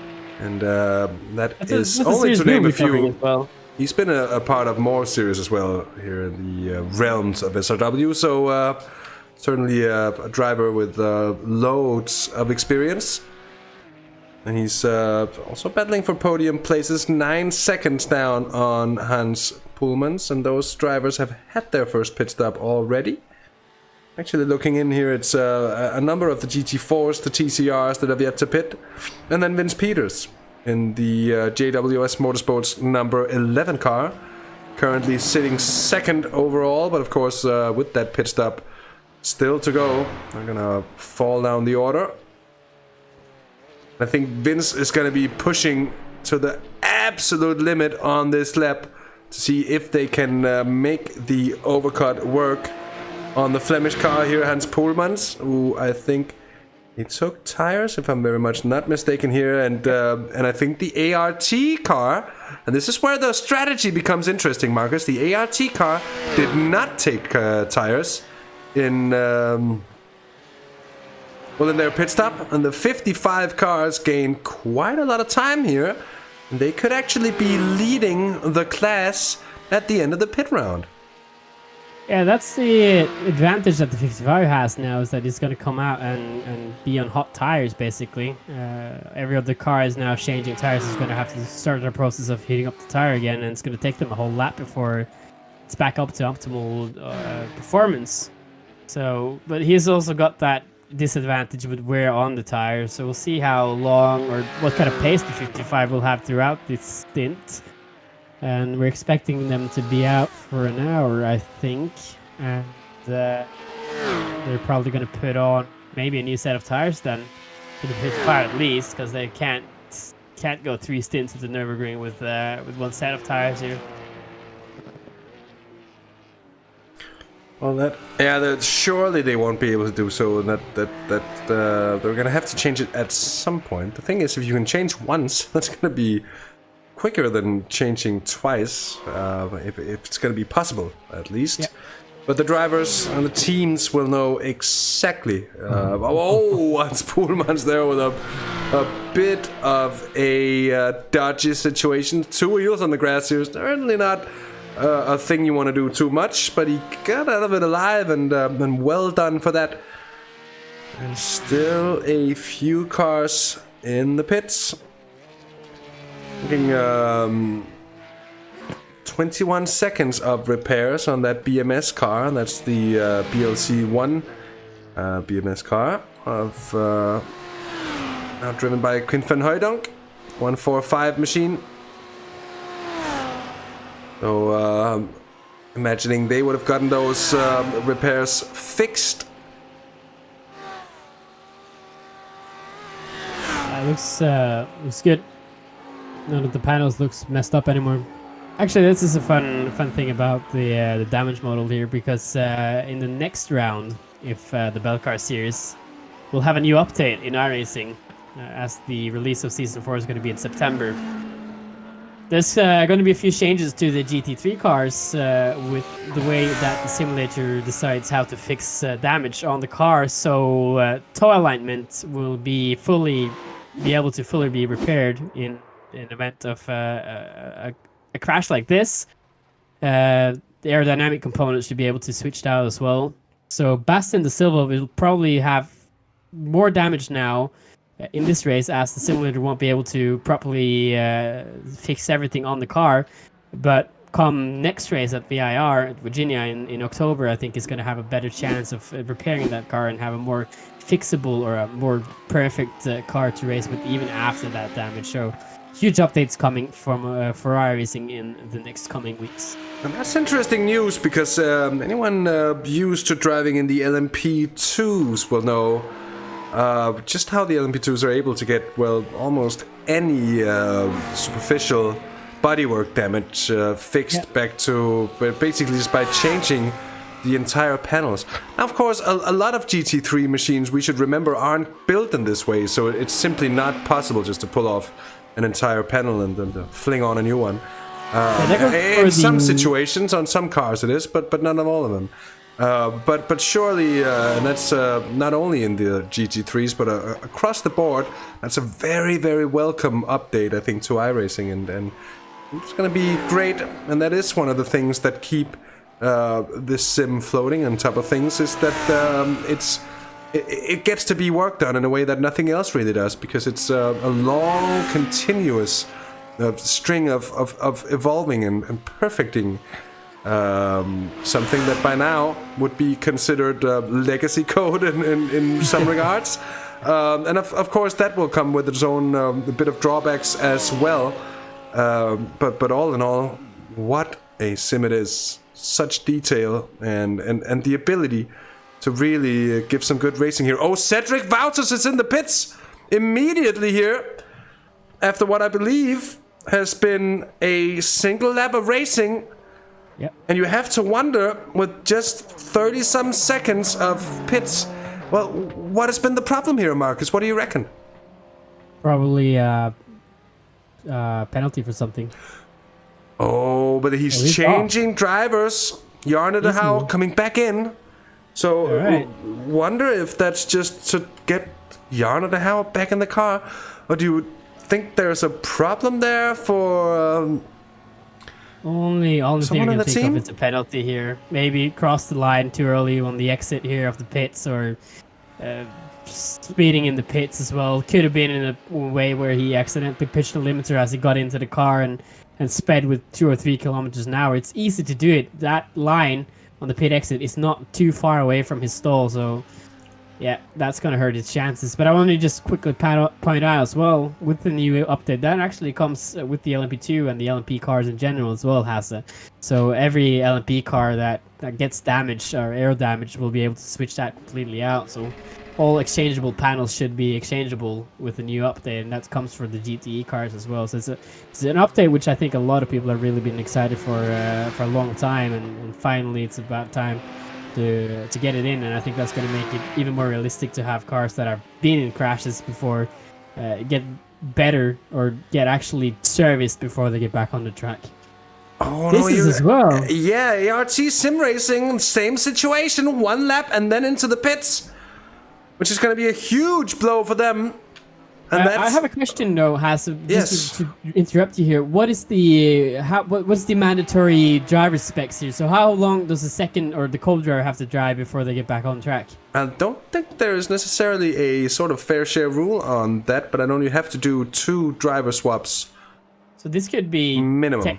Could be tactical maybe if they have a driver that's very fast on this track, that they just get one driver in at least and then put the other faster driver in, top off the tank again, and keep running them as a sprint. My word! Wow. The Sim Formula Europe cars had a major problem, I'm afraid, and this is not the first of it. That knock is huge, Koen Bevers. It has not been a good lap for him. No, I'm afraid not. Let's see what happened. Oh, that's going to be a massive one. Huge impact. And here comes the second one. Another big impact. I see every wall in the circuit then. Yeah, absolutely. Again, so look at the front end of that 911 Cup car. That does not look pretty at all. Oh, problems as well for the 145 car here. Quinn van Hooydonk has gone off the track there for a short moment. And it's been for a second and a half, so I think that's going to be a short excursion. But it's the CO. It could still have a bit of a touch. Oh, a slight scrape to the wall there. Don't do too much with that. Quinn. Scott is watching this and is clenching his buttocks from that. Yeah, that's a dangerous moment there. Nicholas is back in the car. Thanks on the nice comments, by the way. We do appreciate it big time. And thanks for tuning in and thus supporting us here on the channel. Do leave us a like if you feel like we deserve it. And subscribe for more action on Simracersworld TV. And then with the regular old... commercials, you could call them, over back to the racing action. But it's something that I think every content creator on YouTube has that very sentence built into the backbone of their very existence by now. Does indeed mean a lot, and for our channel as well. So of course every bit of the aforementioned hugely appreciated indeed. Yeah, maybe a bit of focus lost by the drivers. I think that's a good point made in chat. I think also perhaps turn around a bit the other way around could be that it's also very difficult to get in the car and to get in the groove on a track that has as little rhythm here as the Nordschleife, Markus. Just a quick shout out to Bram, who's decided to retire now after 1 hour and 12 minutes into this drinking game that he started at the start of this race. Here's the 209 car again.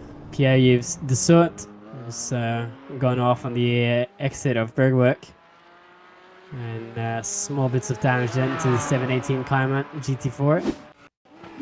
So thank you so much for the following here, Bram, as we look at this huge crash here from Anton Dupont. It's not the first time, I'm afraid, we've seen the 13 car in trouble, Markus, today. Yeah, no, that's the second time we've seen it for sure, and I think it's a good time for Bram to retire now, because incidents are starting to stack up a little bit again. I feel like they're coming in waves here, Hasse. They're starting off quite a lot, but with a few cars crashing at the same time, and then it's a short cooldown phase, and then they start crashing again. So We still have a good part of the field still left in this race here, though. And to be expected as such, we at least hope for most of the field to make it through, and if not all of the field here, as the ART car now back on track.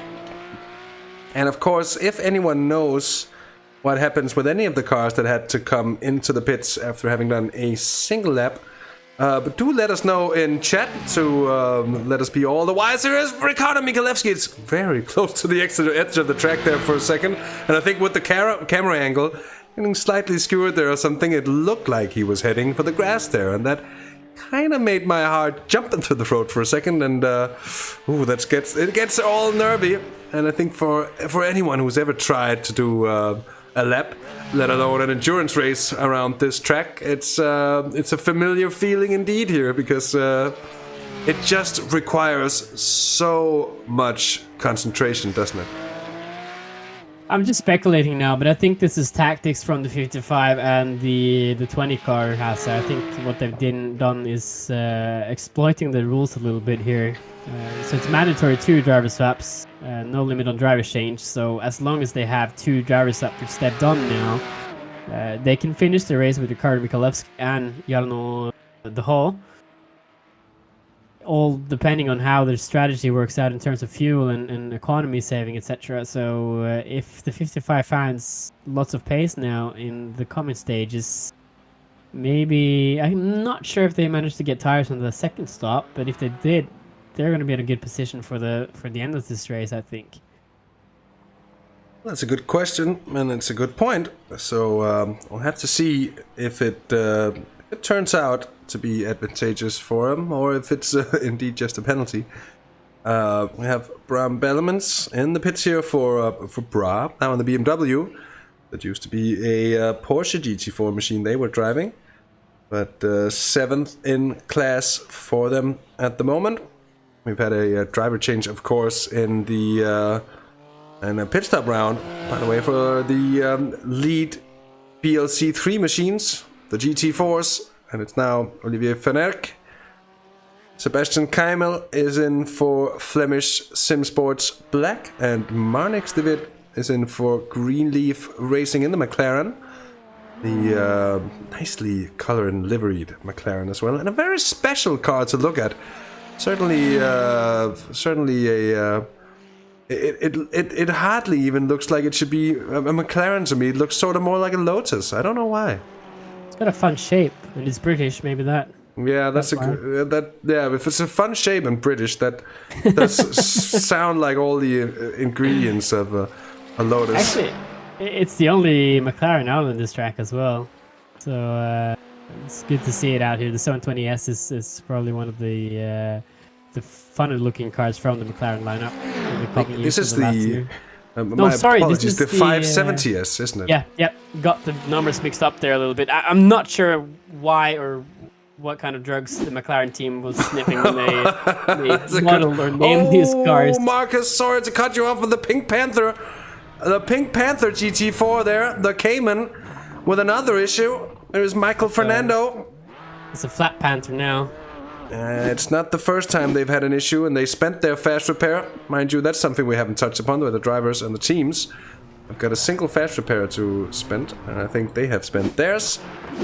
It's going to be spelling trouble with a car that's going to be very hard to repair. Now this, however, is very, very interesting, because this is the lead battle in BLC2, and Boudewijn van Kuster is coming up with a great run here on Hans Poelmans. And is he going to make the jump this time around? He certainly looks. It's going to be to the inside, the outside, all the way around. The 999 not giving any space. And as we mentioned earlier, the braking zone here at Tiergarten is one of the most risky places you could probably try to make an overtake in the end. Because, it comes at the end of a huge straight, but it just itself, the braking zone, the runoff to the run up to the final 2 corners. Into straight. Oh, here comes the 1 set for the 11. And it's done. And that was a very, very nicely timed move by Boudewijn van Kuster. Yeah, he didn't want to show his hand before, right into the braking zone, and throws the car on the inside there of the 999.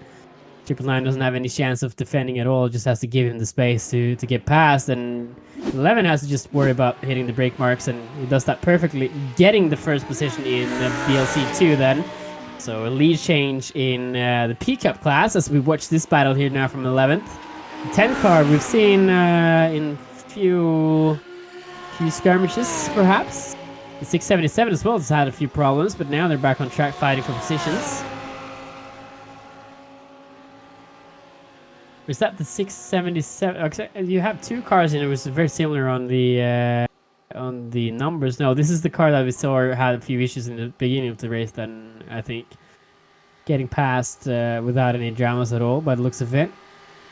Yeah, Dimitri Coulon is moving past the Flaming. Fernando's been in the wall again here, Hasse, I think. Oh, another problem, I'm afraid, for Michael Fernando, and it's a big one. It's a Dreifachsrecht, I think.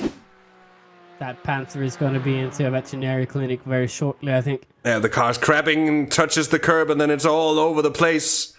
And it's gone from bad to worse for the mighty Pink Panther Racing team. Still on track, I think. It hasn't towed, so he's going to try and bring it back home. Not sure how safe that's going to be. We'll have to see. Here is Steve Gleis and Ricardo Michalewski. Michalewski coming back from that pit stop a short while ago. We are now just about an hour and 20 minutes into the race, which means that in 10 minutes time, yours truly and Markus Gjesdal is going to take a short 5-minute break to do with the things we have to do in terms, and for my sake, I'll tell you straight out the box, they'll be hopping into the kitchen to make another cup of coffee. Those that know me know that I love my coffee dear. But it's a chance for you to fill up on snacks or to do whatever you have to do in that situation. Of course, feel free to stick around as well. And enjoy the best part of a lap around the Nürburgring when we get so far. That'll be in 10 minutes time. So far here, you can see why it might make sense for the ART car to keep Ricardo Michalewski, and he seems like he's really got the poise, and he's chasing down Steve Gleis with quite a bit of impetus. My apologies here. Yeah, I think the pace difference here is advantage Michalewski. We'll have to see then. Up through Flugplatz now on Steve Gleis. It's getting ever closer here. He's going to actually make a move here on the inside. Up through Flugplatz now, and this is going to get too tight for sure. And the 3, and he's around. It's a big crash in the top of Flugplatz. The 55 is out of this race as well with the 3 car, putting themselves in a horrible position coming up through this corner. And they're both in the wall. The 55 manages to get around again. The 3, however, I think has got a much bigger damage coming his way. You have to wonder whether that move was really necessary. The 3 car having to go wide, overshooting the corner. Not at all. And that was a prime example of why patience is often king here, especially when you get onto the Nordschleife, because every overtaking maneuver that you try to embark upon is just, it's just connected with such a huge risk indeed. The risk of an incident that we just saw here happened to Steve Gleis and Ricardo Michalewski. I think the 55 car actually looks to be almost okay. It's a slight bump on the left-hand front side of the 911 Cup car here, but they got away with it, sort of. I don't think, though, that Steve Gleis was just as lucky. And look at the front of his Porsche. It does look a little bit worse, doesn't it? Yeah, it's not necessary to put yourself in that kind of risky position, especially with not even at the halfway mark here, as you see Jitse Midema. Having a little look at the barrier here as well and checking out both sides of it, and I think he's going to say it's A-okay. We're ready to keep on racing. No damages to the barrier. Safety inspection here from the TCR car, but yeah, no, it's why is my question. There's much better places on the track to overtake than on coming into the Flugplatz, where your car is going to lose grip on the front tires as well, because the entire front end is going to lift from the inertia coming over the bump.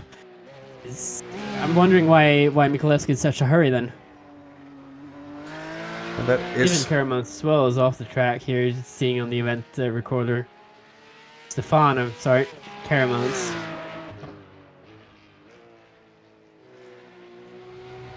That's the last running TCR car, 911, which has had problems in this race earlier. Here we have a replay of it. Oh, that is quite massive. That's the same place where the car we looked at earlier actually went off. You can see the tracks from it. It's in Adenauer Forst. Yeah. And I think he probably thought about getting out of the way of that Lamborghini, but he was over speeding, as you would call it in airplane terminology. And Stefan Karaman's has a big impact with the wall there. So we're just working on the... Sorry, I had a big sneeze. I did manage to... if you would just shut your mouth when I'm sneezing, because I always... I try my best to mute, at least in Streamlabs, but I can't mute in Discord, so obviously Markus is gonna have all my sneezing and weird things and stuff like that. And I try to do my best to keep it out of public reach, at least. But of course, it's hard to know for my lovely co-commentator indeed. Happens to the best of us. It's that time of the year as well, getting into the influenza season as well. So kicking it off on a notch here. Steve is really struggling with his car now by the looks of it as well. Probably a little bit pissed off as well, I'd guess, after that incident. It's totally unnecessary. Kind of doesn't help his pace, probably. So here we have it. Finally having figured out the class view. So just to make it a little bit easier to figure out just what's happening, at least from time to time. So that'll be the standings in BLC 2 at the moment. And if we go to the data network esports machine, the 84 BMW, of course, will be the BLC 3 standings that are on display. 8 cars in this class, with Fernandez being the last class, or the last car in the class, and he's actually, or Fernando, I'm sorry, he's making his way up through the TCR field now, and they had problems early in the race. Oh no, that's the 9 car I'm thinking about. So 48 has had some, yeah, that's huge damage. That's the Mighty Pink Panther Racing, sorry. So the 9 car we saw had huge problems in the start of this race. It's actually started making up huge positions in the TCR and the GT4 field as well, up to 6th in class. It's a good recovery from them.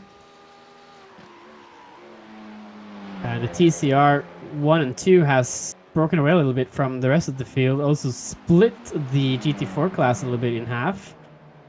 A huge pace from the leaders in, from Paul King and the Ignium Motorsport team, followed by Simtag TCR Green. And they are lapping about, they're not that far away from the pace of Alex Bynes in the 912 Porsche GT4. They're actually a little bit quicker on him on the last lap as well. And this is a thing we see in IMSA a few times here, Hasse, with the TCR cars actually being sometimes faster than some of the GT4 cars. Yeah, and we've seen it here as well, especially when the GT4s maybe pick up a few knocks here and there and lose a little bit of that top speed potential, and that's when the TCRs can really get in there. Oh, and we've had an issue, I'm afraid, for Diede de Vlaming, and that's in the number 10 car. It's at the Kleine Carousel, and a major impact there on the outside. And I think the car is crapping as a result of that. Diede de Vlaming, I think a newcomer to Belcar. At least the Virtual Belcar Series, not a name that I recall seeing in here as well, but does indeed ring a bell with any cycling fans. Of course, the legendary Roger de Vlaming, one of the great classics riders of all time, Mr. Paris-Roubaix, as he's called. I think he won the race 4 times, just like Tom Bonen, Tornado Tom, who incidentally actually races in the Belcar Series as well in real life, so it's a bit of a connection there as well. Talking about connection though, this battle is really connecting at the moment. That's a good point. The leaders in TCR. Right now, I'm wondering who's got the best hand. Paul King certainly leading the class, controlling the race in TCR. I'm surprised we haven't seen a lot of lapping here yet by the GT3 cars. They haven't really caught into any backmarket traffic at all. That's a good point, but it does take some time. I think we're about to see it now as well, actually. Colin Klopman is 8 minutes and 14 away. Oh, a bit of a squeeze there. Thijs van den Berg and the 71 being put onto the grass. Gets a spin on. And saves it. And saves it. That's incredible. Very, very, very well done to keep that out the wall. He tells us that Sim District Green still has to pit as well. That's a very, very good point. They have yet to come in. So, our apologies on missing that slight detail there. And that's, of course, something that plays into the hands of the Ignium Motorsports machine. They're driven by Paul King. How have they managed to extend that by half an hour then on the stints? I think it's a question of strategy in the end here, as we see the lead BLC1 machine there of Koen Klopman lapping traffic in the TCR class. So just like you predicted, Marcus, very correct indeed, that the first overtakes in traffic are happening just about now. And that is also going to change the complexion of this race then. Yeah, it's going to change a little bit now. It's going from a sprint race to more of an endurance kind of event where you have to conserve tires and car through traffic. Not every place on this track where you can pass in a Huracan, even on the TCR cars, which are quite a few seconds off in pace, almost a full minute actually. The fastest TCR drivers are just a minute behind the fastest GT3 or the Huracan drivers. So after 11 laps, yeah, we should see them passing each other. Bodwin Koster, the leader in P-Cup, was taking over the lead from the 999 car. Hans Polmans, who's lost just one class position. Excited to see what the strategy is going to play out for the top three runners here in BLC 2. That's a good point. That is a very good point indeed. Anyway, we are an hour and a half into this race. That means that with half the race gone, there is indeed half the race to go. And that also means that Marcus and I are going to go on a short break right about now. I'm going to leave you in the capable hands of our overall leader, Koen Klopman, and the onboard views and sounds of the Lamborghini Huracan GT3 machine of the BLC1 field. So do enjoy.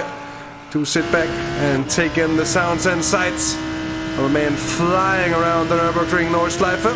We will be back in just about 5 minutes' time.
welcome back, everyone. We are back for the last hour and 20 minutes of this race. I'm back with a cup of coffee, and Markus Gjesdal is here. Well, not physically alongside me. I would wish that. It would be fun indeed.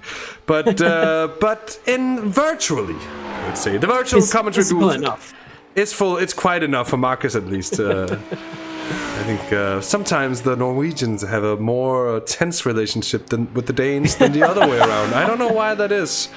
It's the Swedes. You got it all wrong. We love the Danes. Well, we can always get together on bashing the Swedes for a bit. Anyway, enough of that Scandinavian insidering, and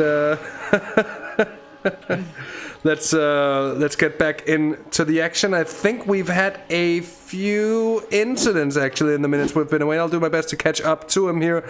The 911 machine of Stefan Keremans has had an issue. Oh, that's a slow slide, and then a tank slapper into the wall he goes. And they're looking more and more like they've been on a racetrack at Martinsville more than a. Oh, here's Van Rompuy as well, which is the car which was involved in the lap 2 crash, which we saw in the end of lap 2 as well, actually. Yeah, and then the Sim District TCR green machine here of Stefan Kalbrek, but that is a benign little off-track incident, and that's small peanuts, I'd say, compared to some of the other incidents we've seen here. Yeah, it was quite a good trick there from him. 50-50 there for some of you skate fans out there. That's a good point. We don't see that too often, of course, and floor damage maybe not too much of a thing here. Another thing actually, over the last lap here, Jimmy Antunes, who's now in the Enar's competition machine, was a second quicker than Koen Klopman here over the last lap. He's gaining quite massively on the car in front. And that lead battle over the next half hour or so, if that trend continues, that's going to come right back together for the end of this race here, Markus. Yeah, I'm excited to see how this fight is going to play along. Jarno though, the Hall, is running the same pace as well, just 4/10 off.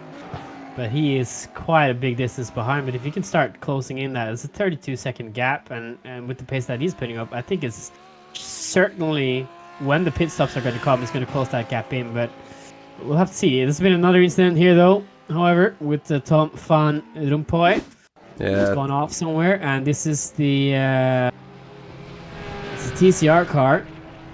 Thies Vandenberg, I think is the correct name. Maybe no. Here's Tom. Again, then, off the track here for the 21 car. I think this is getting close to calling it, I think. Oh, that is a major incident. Yeah, major impact. Well, that's going to be trouble for an already troubled, stricken car. Another car here, Stefan Kalbergs as well. That's, which car is that? That's one of the TCRs, the 6th place running car. It's got off massively. That's a 45. That it is. From 2nd place, I think, even in TCR. They pitted, I think, on the last. Oh, yeah, that's true, obviously. And they changed drivers, and they were running in such a good position. And now Stefan is really throwing it all away with 2 incidents here on this opening lap. And that goes to maybe prove a point I was trying to make earlier about the fact that it is very, very hard to settle into any kind of rhythm when you get into the car, especially for the first time. And in a 3-hour race, that zone and that time of the race is going to be absolutely crucial. It's not like you can take it and give yourself half an hour to sort of get settled and get into the car slowly but surely, as you would do in a 24-hour race. Here, it's much more like a very, very long sort of sprint endurance race. And I know that sounds strange to say about a race that's 3 hours long.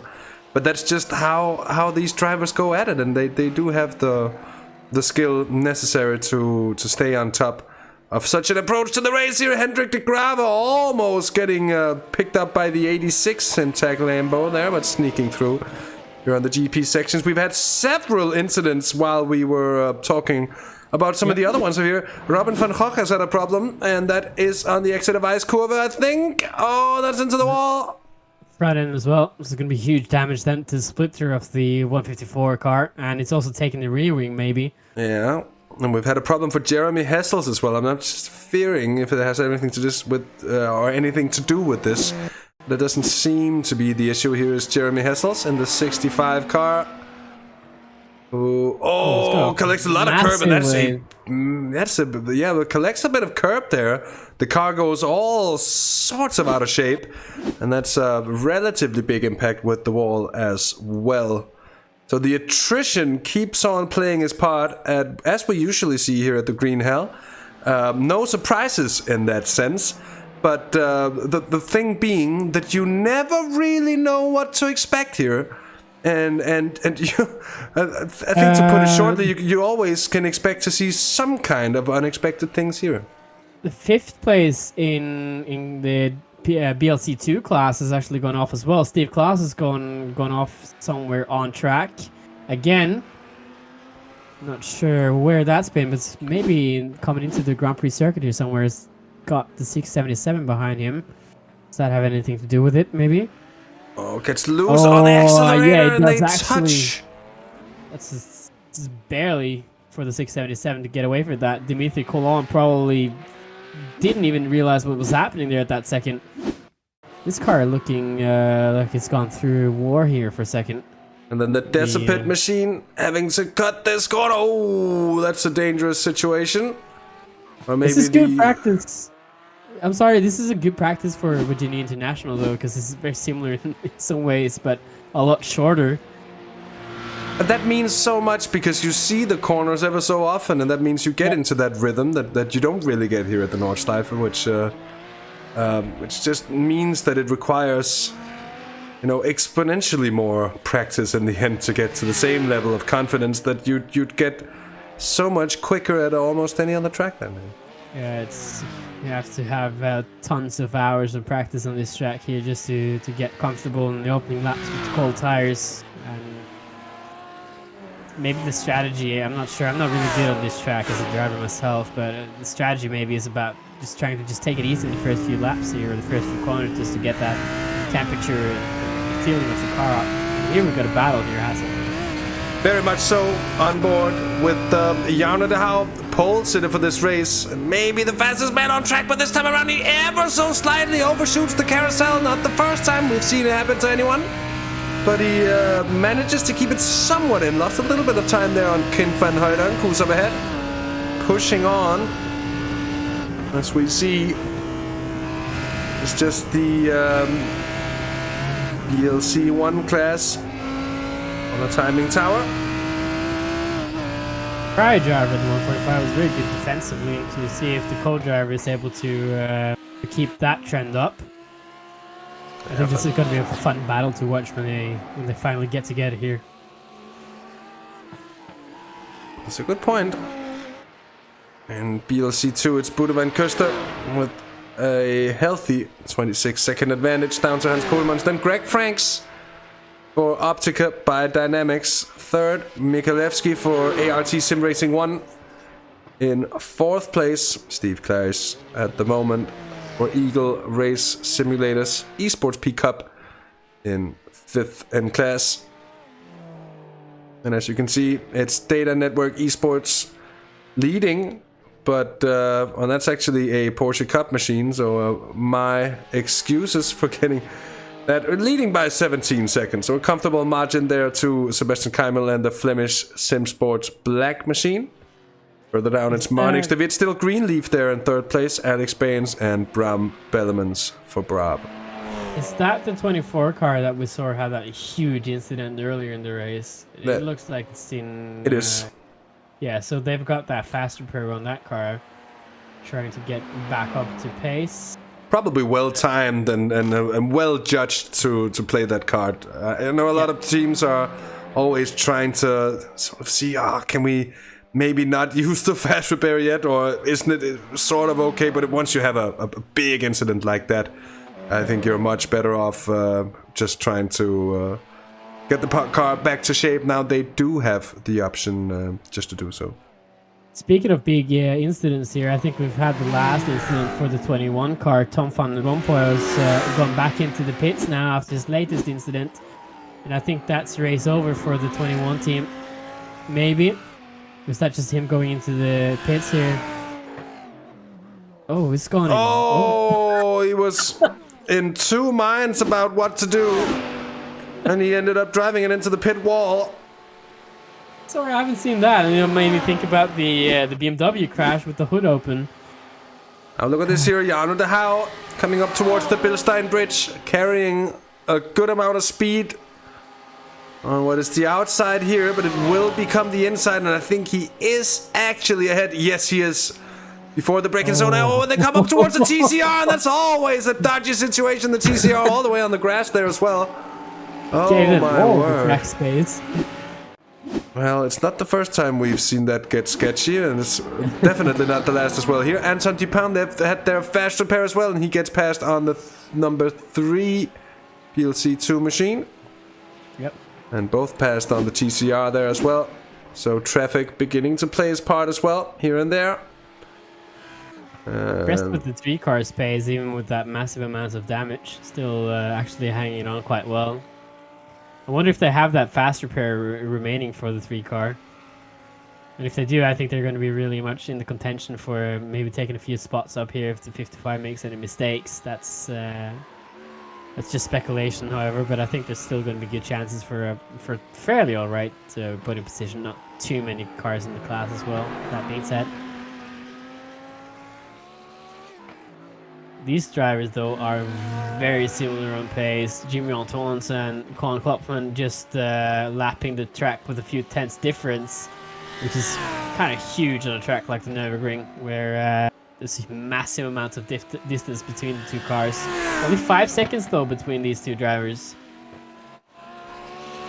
Exactly, and that gap is continually getting smaller and smaller. Seems for every lap at the moment, Jimmy Antunes is able to claw back some time, be that half a second or a second, and enough time for it to work out. And I'm afraid it's been another problem here for Steve Kleiss, and it's just gone downhill since they had that incident with the 55 just after Flugplatz. Oh, yeah. TCR car there.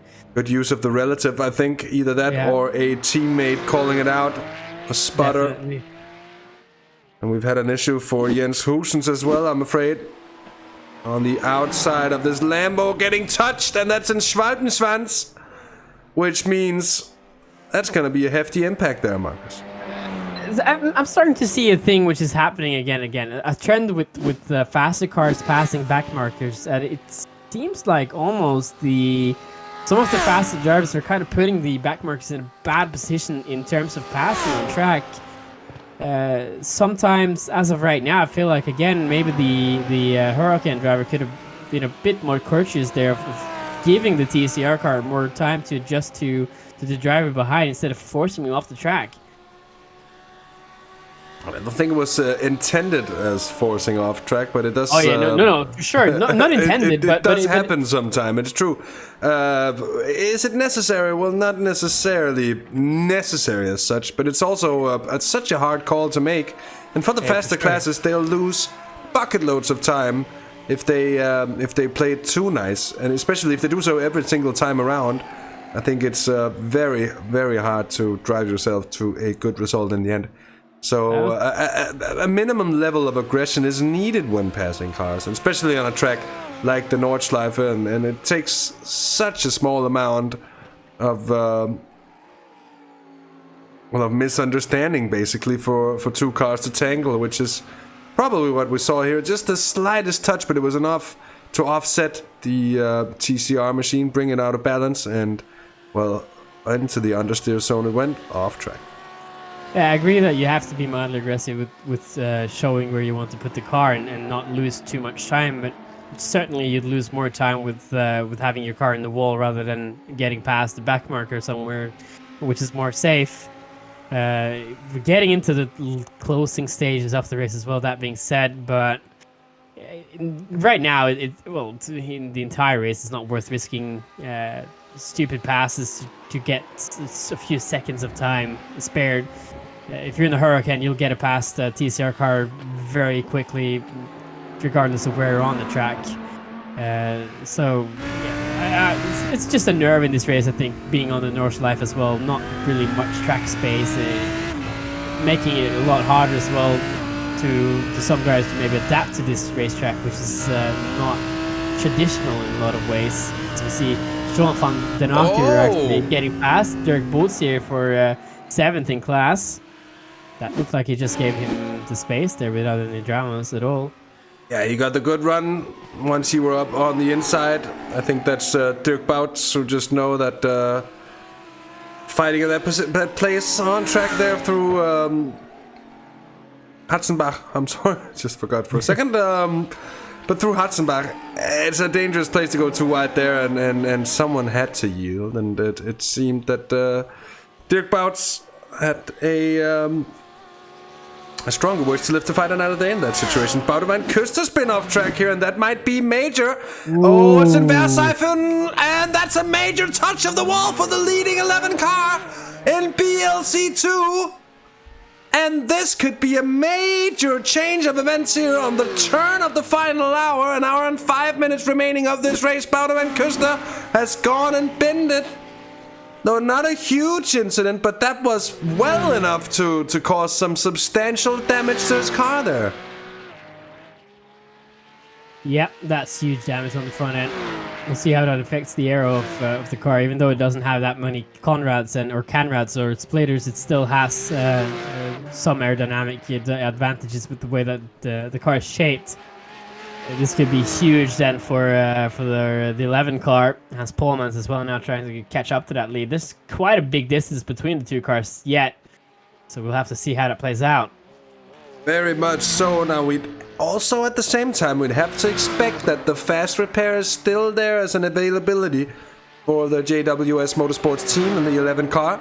And if so, well, it's basically perfectly timed, because I think they're going to come into the pits at the end of this lap anyways. At least if we see a mirror of what we saw in the first stint, it's going to be pit in at the end of this lap. More or less going to take us to the final hour of this race, Marcus. Yeah, he's got good control of his car, even though he has that damage. I think he's just going to forget about it already. Just keep focusing on where he left the race off and try and pick up the pieces again. And I think that's what's really differentiating the good drivers from great drivers is being able to pick yourself up from those difficult times and getting back onto square one. Very true words from Markus Gjesdal. Gap still around 34 seconds here to Hans Poelmans in the Flemish Sim Sports yellow machine. So certainly nothing set to change here in the immediately following minutes. But it could all change further down here. Oh, and we've got the leaders pitting in here. Yeah, indeed. And curious to see what they're going to do on tires here. Well, that's a good point. I believe that they both did take tires on their first stop, so let's see if they'll do so again here on the second stops. But you'd also have to believe that they will take their driver swaps as well, and in such it will make sense. Yep. Cornelissen, yeah, Diege's in, indeed. Jarno de Houw goes past here, so Jarno de Houw... They have that extra lap. Yes, that is a good point. Oh, so what we're looking at here, that might be a very, very clever move from Totalplan and a bit of strategy that just unfolded before us here. Because look at the timing. The rest of the teams here, they're not going to be able to make that final hour anyways. So if everybody has to do a splash and dash stop at the very end of things, Jarno de Houw and Totalplan Racing could be in a very good position once that moment comes. They've had clean air, they hadn't been fighting, and we'll just have to see. Well, it's going to be an hour of excitement to see if it works out for them, because they could be in a situation where the rest of the teams don't take that extra pit stop, and they'll lose out on it massively. So it's a bit of a gamble, but if it works out, I'm sure it's going to work out great. It's extremely clever here from the 20 car. They started with Jono in the car as a pole sitter, and he did a first stint and got back into the pits trying to fuel up the car and switch drivers with his co-driver. He went out with 1 lap and probably took a splash then when he came back into the pits and switched cars. And this strategy and this tactic has actually worked in their favor. We thought they were going to be off the pace, and we thought it actually was a penalty when he first looked at it. But now they're leading the class, and we'll see how much of a distance they can pull in their stop. That's where everything is going to be decided, I think, as we have another crash here with Dirk Boats. Oh. That is, which class is that? That is the TCR class, I think. Indeed. It's a good point. Yeah, they did even though Kim Behade indeed correctly noting that the last driver change has to be done before the last 15 minutes of the race. We've seen that cause trouble for teams before. Yeah, but they already did the change though. And I was just about to say, yes, they did indeed already do that change. They and the 55 are the only 2 drivers, as we know, who's done that 1 lap with the co-driver, then switched back to the primary driver again. The Ricardo Michalewski being the second team, or the 55, I should say, is being the second team that did that strategy. They too now are out there trying to extend their stint for a little bit. So we knew they had that huge crash at Flugplatz. We'll see how that plays out for them, because they're surely going to be losing a lot of time on that incident. Really curious about to see how this is going to work out for Jarno. Pit stops rolling. I'm sorry, Marcus. I was going to say pit stops rolling now in BLC2 as well. Michalewski's gone on, so we'll see how that works out for the 55. And here comes, that's Vince Peters leaving well ahead of Christoph Raas. And I think Ruben van Buell is in there as well in the pits. Something happened to the Flamik. You're so much better at the Benelux names than me, Hasse. Did the Flaming? Yes. Well, Flaming. Okay, there we go. He's been off by the looks of it. William Chadwick as well. Oh, major slide! Oh, picks up the grass. It's a dangerous. Didn't touch anything. It's a dangerous place to have to reverse back on there. Yeah. Careful use of the relative, as you said earlier. Still counts for Dita. Gets back on the track, no dramas. Wondering what happened with William Chadwick then, which is actually in. This is Dita again. William Chadwick, the 145 car, has had a huge off somewhere. That is the car which we saw was challenging with Renzo for a while. So what happened to him, we're not so sure about. Ricardo Michalewski as well, though, has really started to pull off a gap there. Yeah, it's true. You can see that damage is quite substantial, but I'm just scrolling up through here to figure out just what happened. And to say I'm finding it a little difficult. I can't really find any specific information on what happened there. So he's lost a little bit of time, I think, the 145 car, but still staying put. A few seconds. Probably no drama, but not good for us to see. Jarno de Hall, I think he has the best hand at the moment. Clever strategy again. I'm not sure how they pulled that off. They must have really looked through the rulebook to see the opening there to exploit that. Not really using the fair share at all, which wouldn't be allowed if you look at an actual endurance event where you'd have the required driving time. Oh yeah, but they only do that 1 lap and that's it? Well, I guess, yeah. Yeah, well, if so, you're right. Absolutely so. See how it's gonna turn out for the books in the end here. So what's the stop time here? It's 39 seconds for Fabrice Cornelis, and it was 1 minute and 7 for Carlos Dieguez. They took tires in their last stop. Fabrice did not. They just took fuel. And it's between Jarno and Fabrice. I think there's a 34-second gap between the two. So that could be... I think there could be a 4-second gap when Jarno actually does manage to get out of the pits. So I think the fight for first could be between the 20 and the second car. We'll have to see that because a pit lane time is more than just those 40 seconds you mentioned. It's 1 minute and 10. So Jarno Hau Total Plan at the moment, as it stands, is going to exit the pits, from what I can see, about 3rd place. Paramount has been off again. Well, that's a bit of a shame. Yeah, for sure. And Stefan Kermans, I'm sorry, but it's been a big one this time around, I'm afraid. The car's already carrying some damage. Here comes the 11 car up the inside. No touch there. I just... Up here earlier as well. Oh, that's a dangerous place to be as well. Oh, and just touches the Braab car as well. And Kermans makes sure to keep the door open there. Oh, and into the wall as well. I think we need to see any more of that. But an unlucky situation and a very, very easy place to get it wrong as well there. For sure. Without a doubt. And it's something we've seen before, and I'm sure that we're going to see again sooner rather than later. Yeah, it's a very quick section off the track, which is then suddenly slowing down. It just catches a lot of drivers off guard a few times.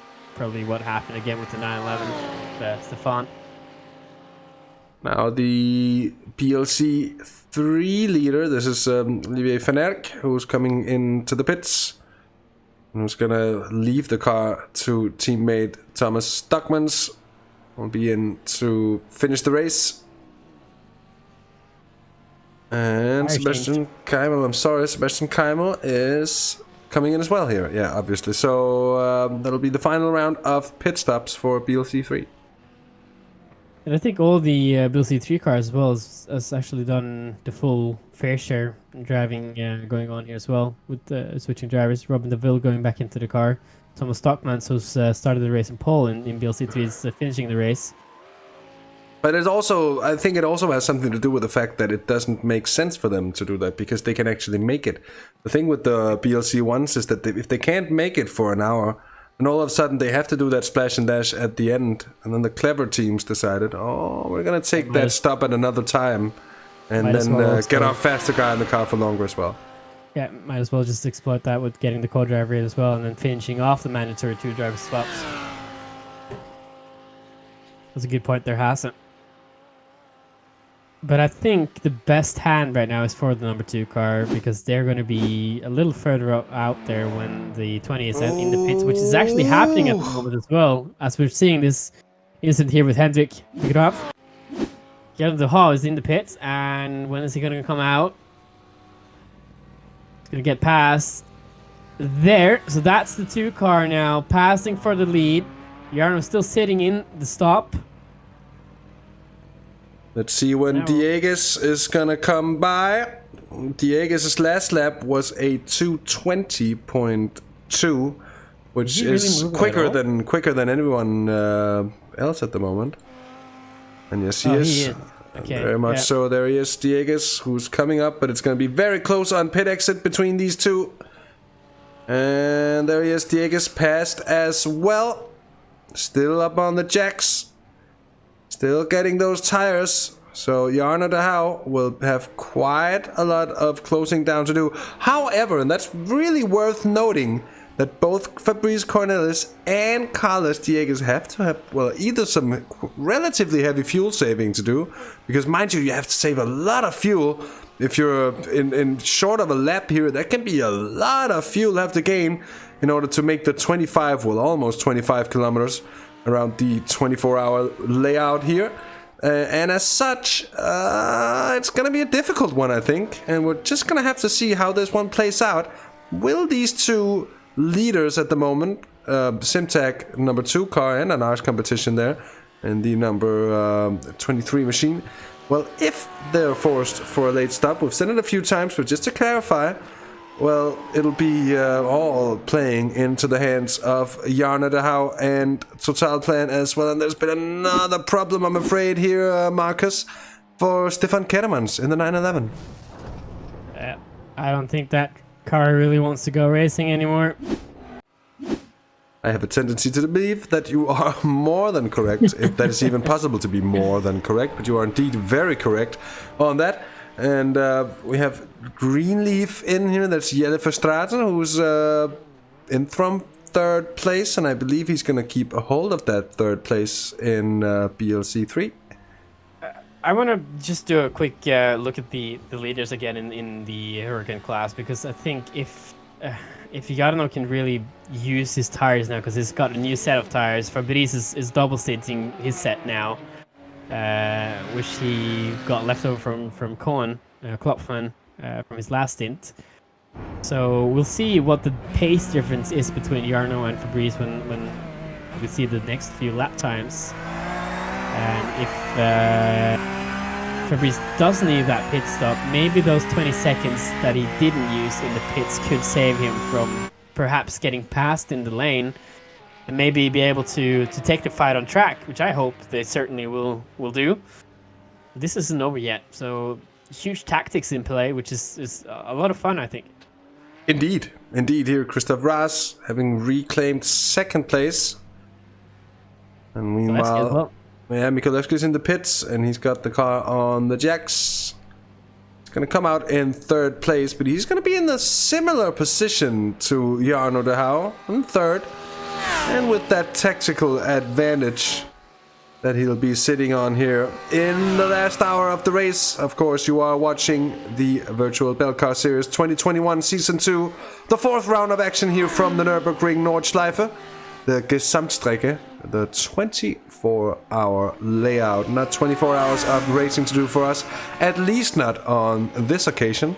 We're saving that for the 24 hours of Zolder. It's going to be the final championship round of this series indeed, so a lot to look forward to. Next month takes us a visit to a track that I have absolutely no experience with, Marcus. It's the Virginia International Raceway. It's such a shame, because that's one of the greatest tracks on iRacing, I think. One of the greatest tracks in the IMSA calendar as well in real life. Rod Mallertz is probably going to agree as well after a horrible race stints on the Nürburgring. Saved the car there, though. That was another 50-50. Tony Hawk move on the Nürburgring. Don't want to do that too much, because that's going to really pay for, or not pay, but really going to cost much. It's going to be a danger one, if you will. And use some Kenny Loggins.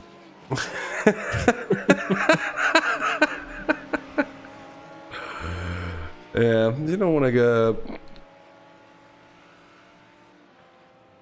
to start sliding and get yourself all footloose here, would you? Ruben van Buell, as we're watching. Here's David Soufeliers. He hasn't been suffering too hard with this one, has he, here in the 86 car, although it's been an eventful race for them as well. Maybe not always for the right reasons. Pushing on. Trying to get on terms with the front of the BLC 1 pack. That is certainly easier said than done in a situation like this. And then a lot of the TCR machines pitting in here, and we're certainly going to follow just how that goes. But Paul King still on track. We've got the Joel Timonceau for AC Motorsports Esports AM, now out ahead of Kim Beheit. But the question is, yes, they are indeed going to have to pit again. Which, of course, Flemish SimSports Red is not. The following cars, all of them, well, just waiting to finish their pit stop, so they're not going to be anywhere near close. Bit of problem for Jochen Lennartz, I'm afraid. That jump so easy to carry too much speed into. There's another situation where Jochen Lennartz has a bit of a moment, but he manages to stay out of the wall. He manages to crash in a, well, not even crash, but just lose control in the more, well, almost the most controlled manner you could possibly think of there. It's hardly even a loss of control, is it? Crash landing. That's pretty much what it is, the equivalent. He was flying right before he stopped there. A good point, but the crash landing of a skilled pilot, indeed, I'd have to say here. David Soufeliers, Ruben van Buell, those two still close together. It's Soufeliers who's gotten passed on van Buell for 10th place overall, of course. Those two cars in two different classes, not racing one another for any meaningful positions, really. I'm not sure if these drivers want to be called pilots. I think that's if you're called a pilot, you've done something massively wrong. That means you've had a bit of a launch. Yeah, all four tires is off the track at the time. So. Well, that does happen quite often at the Nürburgring, actually. So at this, you have a few pilot moments at this track. Also, in some other languages, drivers are simply referred to as pilots. That's at least the case in Spanish. I'm well aware that it's I think it's so in Portuguese. Pilotas, yes. Yes, indeed, and I think it'll be the same in Portuguese. Do correct me if I'm wrong, if everyone or anyone out there happens to know. Jochen has new pedals and steering wheel. I would like a new pedals and steering. Actually, my pedals are... I have an old set of Fanatec CSR Elites with the load cell. So they're an old bit of kit, but they work flawlessly still. I'm very, very pleased with them, and I had a very sweet deal on the Danish classified ads that I jumped on immediately. I bought them for, you'd know this, it's like 250 Danish kroner, which is, is that even 20 euro? 25 euros or something. It's really not a lot at all, but it's matched to an old, by now starting really to get worn Logitech G29, and at some point I must admit I'd love to try out a serious bit of sim kit. My problem being that I don't really have the rig to support any such thing. I'm sitting here in a play seat challenge, which isn't the stiffest construction around. It's though very efficient for people who are not rich on space. Did you touch a button there, the 86 car? He was flashing his lights a little bit there for either for show or for someone he saw or thought he saw. That's a good question. Standing there in the in the grandstands, or not the grandstands, but with the audience. Well, either that or it's a bit of a saying hello to us. I don't know if that's the case. Well, we'll have to see. If that is the case, hello to you too, Davey. The problem for Jeremy de Boover in the number 10 car gets loose on the rear end and collects the wall. Enough to cause some relatively major damage. I'm afraid there's going to be another one here. Yes. Broken a toe link there, perhaps, then, for the 10 car. I think you are correct. You sure, though, you want new pedals? Looking at the way Jochen has struggled a little bit tonight.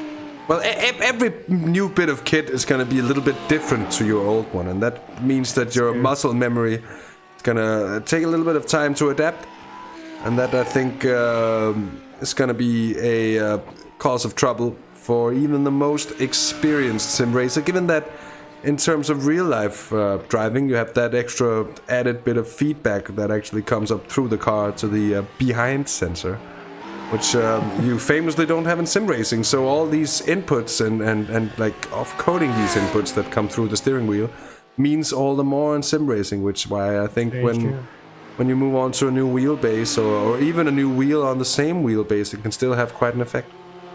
The behind sensor is very, very nice to have in real life racing, and I think some of these drivers who is actually doing Belcar Series in real life has to take a few moments to adapt to different inputs. And from experience, seeing drivers who's been racing in real life, they use more time to adapt to the visual and the feeling from the steering wheel rather than the behind sensor, as you call it, as well. I like that name of it. Famously called butt as well, if you really want to go that far. I don't, but I'm quoting the famous German race driver and Nürburgring specialist Hans-Joachim Stuck, who mentioned the behind sensor in an old interview, and has done so on several occasions, that it's the most important sensor for a race driver. Without a doubt. Peters has got some knocked out fenders though, so they've been into the pits for the last time. Perhaps the 11th car doesn't have that damage from his teammate anymore on this car. Probably going to help them a lot then. I think they're looking strongest in the BLC2 class. Ruben Fambul being third place in the P Cup class. Christophe Reyes, our co-sitter, sitting tight in second. As we watch Kenny Hermans now chasing down in 9th in class. That's Alexander Ruas in front and number 13. In front of those two drivers, we've got Ricardo Mikulewski, who's been involved in some action today. I don't think he's going to be in contention for the victory in the BNC2 class. We'll have to see how that plays out, though. Because he has to take less fuel for the longest stint of this race. And I'm really excited to see how it's going to play out between the first and second and third class, or the first, second, and third car in class, with the overall standings, that being the 2, 23, and the 20. Here we have a new rig driver. Here's indeed Jochen Lennertz. Yeah, I'd like a new set of steering wheel and pedals myself, to be quite honest. What do you want at the moment, Marcus? A new set of pedals and wheels would be nice. But what are you on at the moment, Marcus? Oh, what I'm on? Yeah, that's the 2017 Trustmaster T300 RS, I think that's what it's called, with the Fanatec Club Sport pedals from 2015. It gets better, okay, because I do have a sim rig from 2004, Peter Solberg edition. It's blue. It has the Subaru blue integrated into the seat, and a 2006 HD TV, which is that's about the same generation as my TV as well. It's ancient by now. Not capable of more than 720p. I actually believe that. I actually do believe that your pedals are still a fair bit newer than mine. Actually, this is not a 2015-ish piece of kit. I think this is a fair bit older. I'm not even sure. But let's not make that into a contest. Indeed, it is a thing with sim racing, though, that some people tend to think that there is a lot of speed to be gained in the equipment. But of course, if you go from a spring pedal to a load settle pedal, it's gonna improve your consistency quite massively. And as well, there could be a thing to be said about improving the feel of the steering wheel. If the wheel is able to communicate more, sensations to your hands, that might indeed help both speed and consistency as well. At the same time, it's not like it's just a magical one-way ticket to being as fast as the very best drivers. There really isn't such a thing, is there?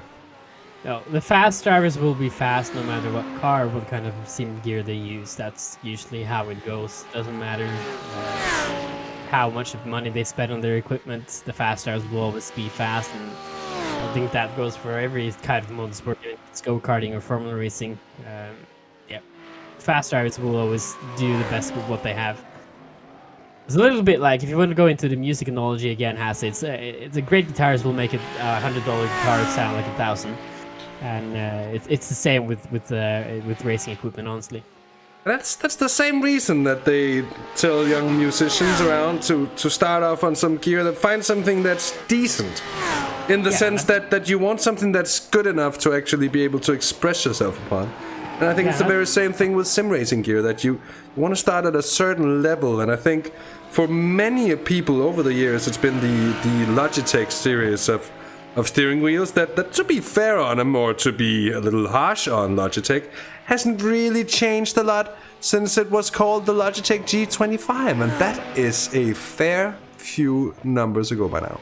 Yeah, there's a few changes to the sustainability, I think, and the gears here and there, but it's supposed to be a cheap wheel and an entry wheel, and I think it still is one of the better ones you can get for entry prices. And if you buy a wheel and you find out that you want to do sim racing and expand on your rig, I think you should do that. It's a great hobby to have. I don't want to spend that much money on rig or sim racing equipment myself, which is why I'm still stuck with the equipment I have. I actually talked to one of the motorsport journalists here, and he asked me, I don't understand why you are so committed to sim racing and hasn't used any money on sim racing gear at all. And I'm like, I want to use money for real life racing instead. I think that's more, it's giving me more rather than spending a lot of money on fictional racing per se.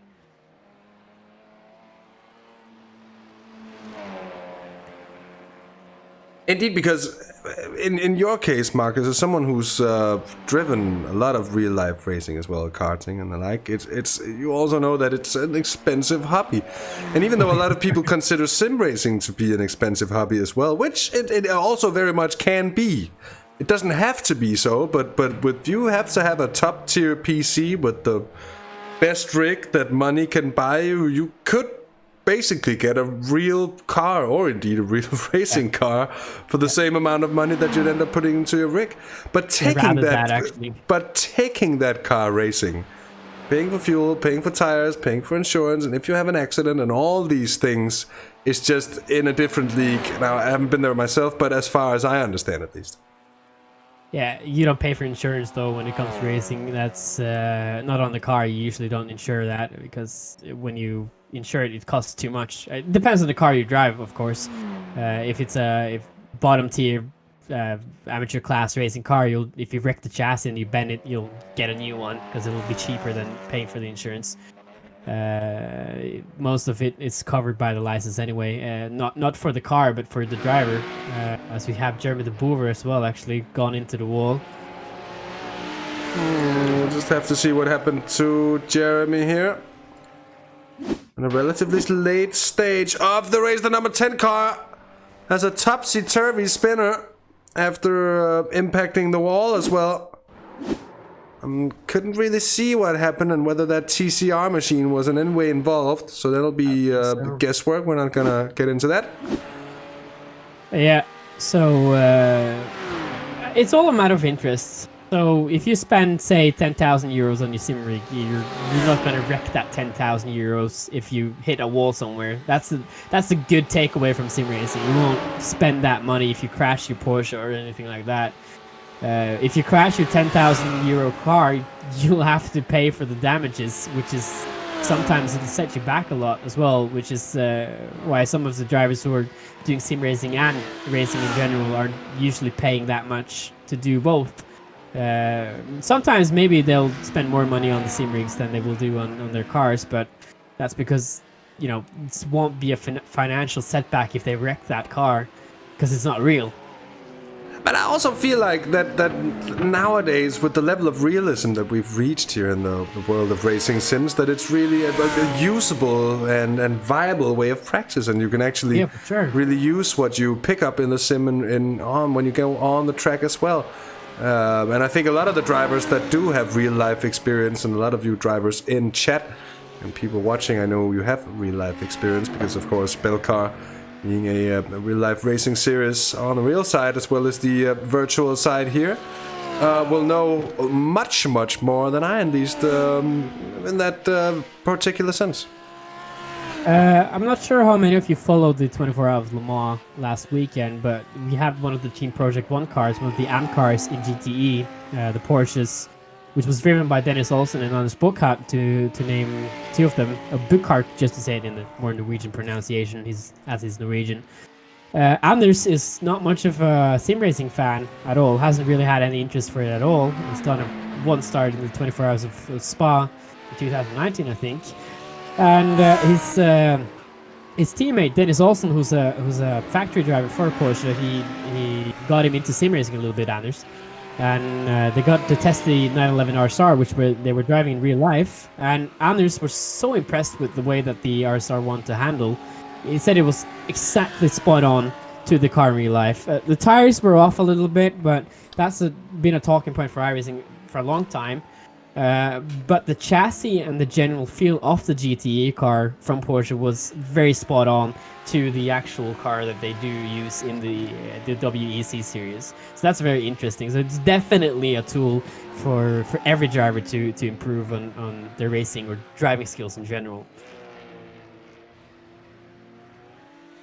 That's also something that's going to be a huge bonus for the generations of racers that are to come.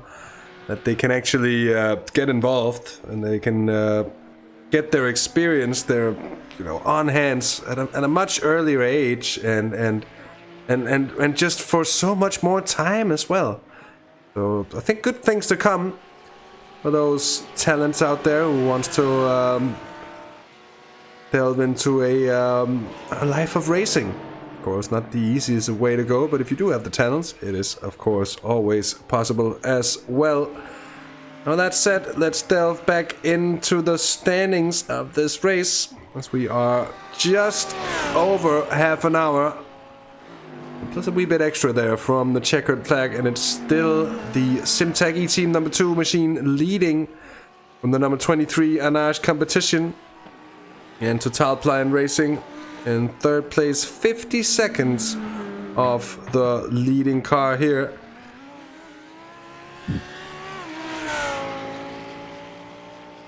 Yeah, and the lap times as well between him and the third place car, Jan de Hol, is really, they're very much on pace. So I'm really curious to see what's going to look like when they're going in for their splash and dash. But they got a new car here, the 3 car. Yeah, they've had their fast repair, and Thomas Prodpocky has a bit of a tail moment there. Keeps the throttle in, thinks twice about it when he sees the relative, and maybe hears the cries of engines coming closer and closer. That was going to be from 5th place, comfortably 5th though, in BLC 2 at the moment. And as you said, it's going to be interesting to see if... oh, where did...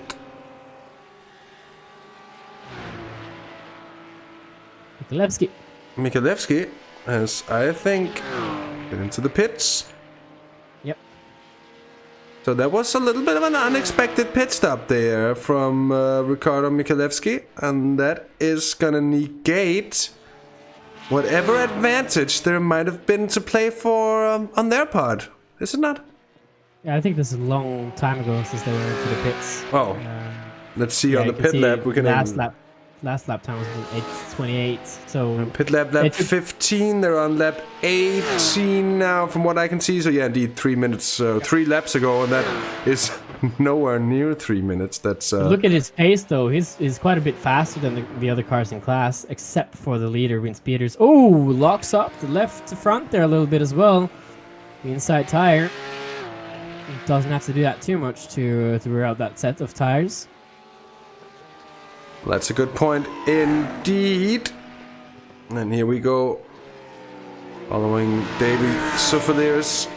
He's on the tail of Ruben van Buell. Third in BLC 2, the number 33. Optica by Dynamics. They've driven a very good race so far, keeping it clean, keeping it very consistent as well.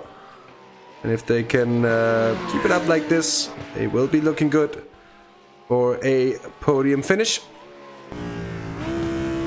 We go on board with Davy Souffeliers. Bit of damage as well in the front end of this they're actually racing each other for class position or for overall standings as well. So this is P10 in the total standings between the two.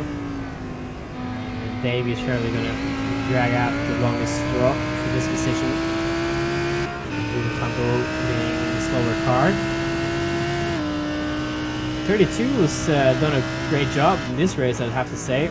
Climbed a few spots since the start of the race and has taken advantage of between the 3 and the 55 full spots quite a few half hours ago. I'm a bit surprised about how the lead changed out in DLC2 with Christoph losing the lead to Wins. Wins has a huge pace difference though, that being said. With a whole 5 seconds in the same class, I think that's quite astonishing, to be honest. 5 seconds pace different within one class, that is very impressive indeed. I think Fabrice Cornelis will have found himself ever so slightly held up there on the last lap. He did a 8:20.9. Diegues in the following car, they're an 8:18.16. Now, mind you, the difference could be made at the fact that Diegues and the Arnage competition car and basically every other BLC car on their final pit stops did take fresh tires.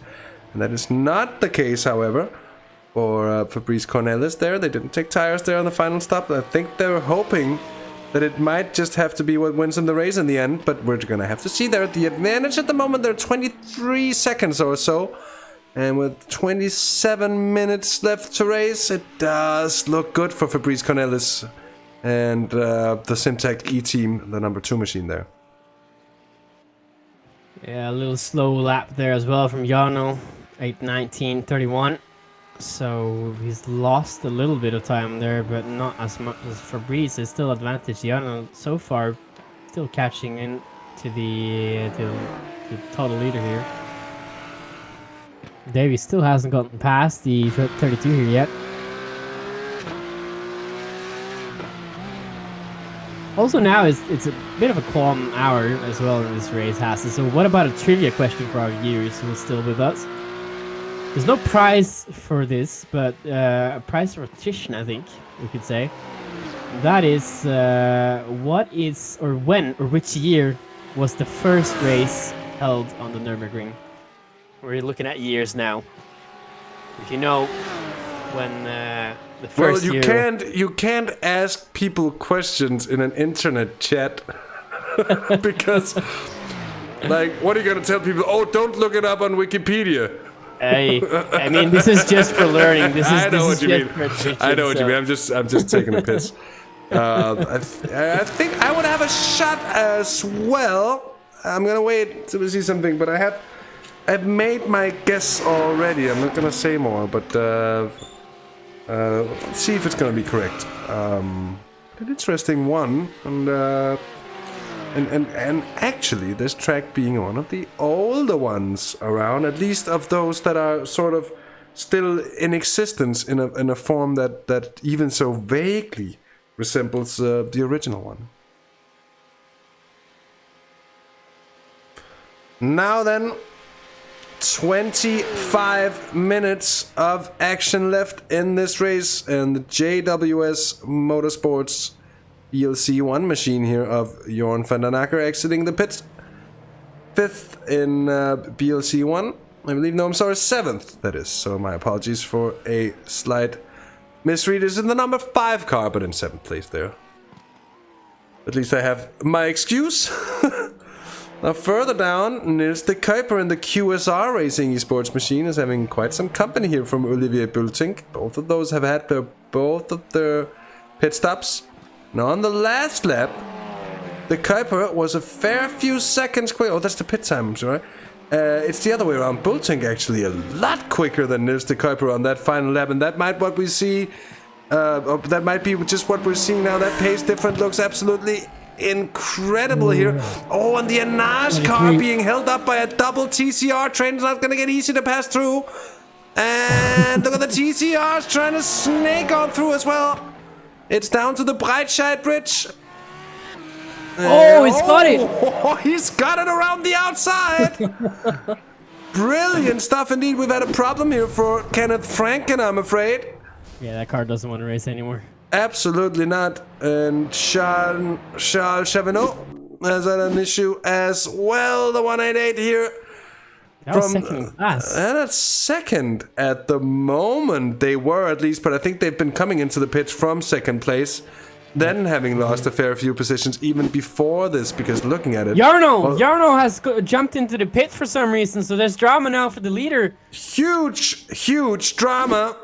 And I think... Just stopped on track. He is absolutely crapping there. That means he must have had some kind of major incident. We've seen his mid-season... Oh, the TCR he gets touched by the TCR!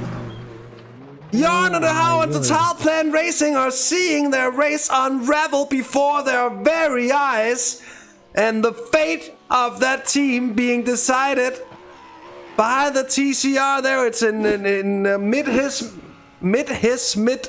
That's, you don't go to the mid of the track, then go and then go back to the mid of a track. It's hit, miss, hit. My apologies. Even though, like, mid, I think that could catch on. And sorry for the humorous impulses here in a moment that's actually quite a heartbreaking one here. Totalplan Racing, the pole sitters of this race, and really they were in the best bet for this race. I think they were actually in the contention for the lead, even though they were 24 seconds back from Fabrice. I think that was going to be contention for the win. And now it's all broken down. That's racing for you, especially on the North Life. Everything can happen. Even though you have a perfect race and you do everything right as a driver, there could be things that suddenly happen. And in real life, it's the rain that could suddenly just pour down in every corner. In iRacing, it's netcode or TCR cars getting spread around the track here, not knowing when you're coming around in your hurricane. And that's exactly the case for the 20 car of Jarno, and he's now out of this race. I think that's race ending as well for the 20 team. This is a very, very painful moment with just 21 minutes left of the race, very much within the final bits and bobs here, and the closing stages where it's all decided. Well, that's very, very true indeed. And I can understand that, Cedric. That is such tough luck indeed, especially when having been up there for the entirety of the race. A good piece of strategy. And indeed, hearts are broken with all our viewers to see Total Plan have their race ruined in this situation. Of course, when a TCR has an issue like this, or any car up ahead, it doesn't necessarily have to be a TCR, but any car, be that a BLC 1 through 4, whatever car it is, when you crash, often at least, you don't really have any kind of control of taking care of whatever car approaches closely. And that resembles, exactly, it resembles a lottery more than anything else, I think. You can see the yellow flags as well. You have to be aware as well, if you see the yellow flags, that there could be an incident in front of you. But sometimes it's just so hard to kind of call what's happening, is to see William Chadwick going off track a little bit there. The thing is, Marcus, I think in a situation like that, when you're that close to the incident happening, you don't even get to see the yellow flags come out. Yeah. That's more if you have an incident that happens sort of 10, 15 seconds up the road, and you'll have the luxury of being shown that, okay, there's actually a problem up ahead. And those situations, when you drive up to an incident that is sort of happening as you arrive there, is just the worst situation to be in. And it's bad on any track. It's terrible here at the Nordschleife. Again, the narrowness, everything combined, it just makes it such a challenge. And I think yet again we've just been reminded just how tough it is. Yeah, I don't want to put any blame on the 188. I think that's just a racing incident, unfortunately, and something that can happen at the Nordschleife, as you said. But there's more races to come.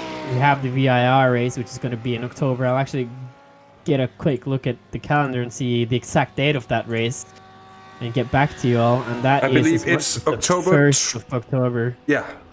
So 1st of October, that's when we're going to be back with you again for the round 5 of Belcar. You should tune in your calendars to that day and check in at 20:45 Europe or UTC +1 or 19:45 UTC if you want. And then also we have the last round of the championship on the 20th of November, which is going to be at Zolder, the legendary GT track, and also an old Grand Prix track. Zolder, that is. And so we got a good few races left here before, and you're failing to mention the most important. Sorry for cutting you over there, but I just had to mention the fact that it's actually a 24-hour race. Yeah, exactly. At Zolder. I think that's a major one to put in. So, mind you, this championship is going to be decided by a 24-hour race at one of the hardest tracks. We've been talking about just how hard it is to drive here. But Zolder is a very different kettle of fish. It's a difficult track on its own. It's very technical. There's really not a lot of margin for error, and in that sense, it has a lot of stuff in common with the old Nürburgring as well. Though it's only about an eighth of the length. However, that also means that you'll be constantly in traffic, and that's what we've seen before. That's what the hard part of that race is all about, is managing that traffic again and again and again.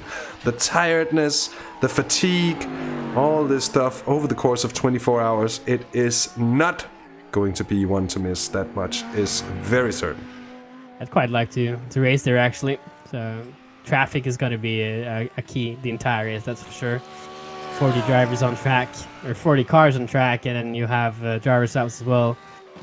It could be actually more dangerous for Jarno, say, if he has another strategy to race with and he has put himself a little bit further behind the pack.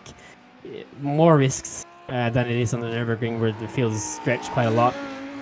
So I'm really looking forward to that race, actually. As well as I'm looking, I think, more forward to VIR. I'm going to be the boring one here, Hasse, but I'm really looking forward to the race we're going to see in October as well, with the new damage fixing so that we can get more or better repairs for the GT cars, GT3 cars. I wonder what other changes we get in the new update, because if they decide to release the new damage model for the GT3 cars as well, we're going to see a lot of parts flying around in the coming races. We can only hope, can we?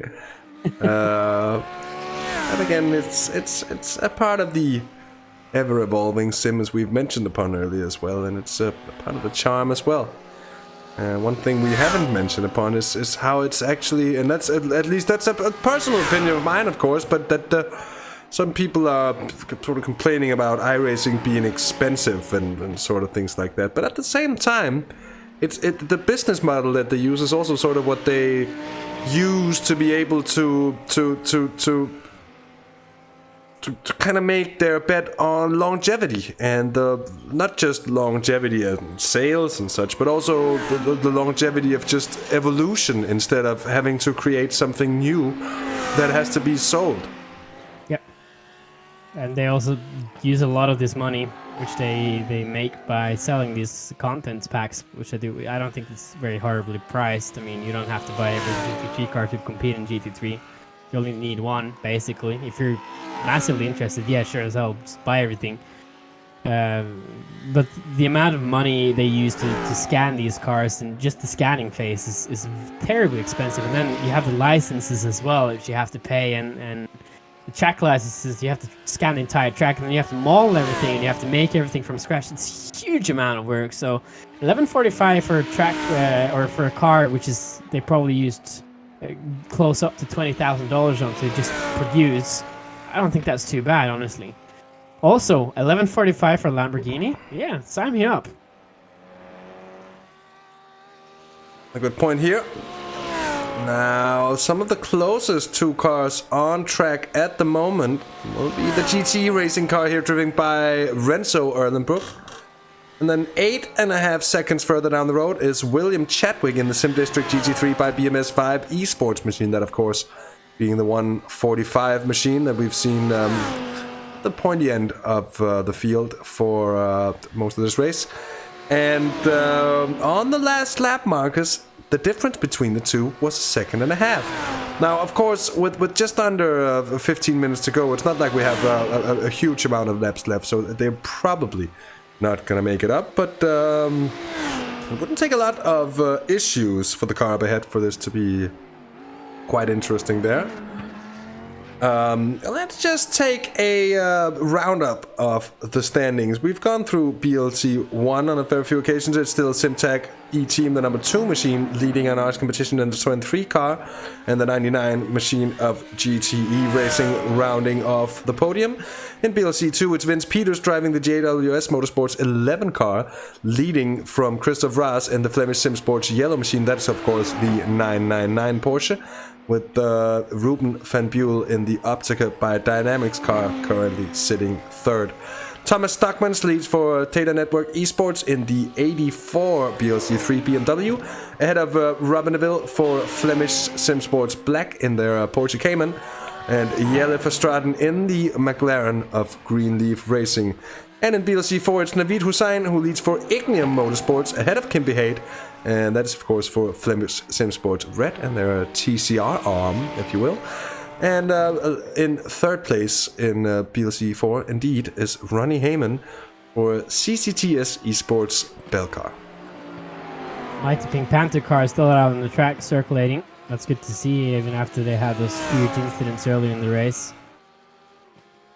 Yeah, very much so. It's nice to see them fight on. They've had a lot of stuff going against them in this race, so great to see that fighting spirit and the endurance racing spirits of sort of like never give up, never say die attitude, and you always want to carry the car through to the end and see whatever pieces will be there to pick up at the end of it.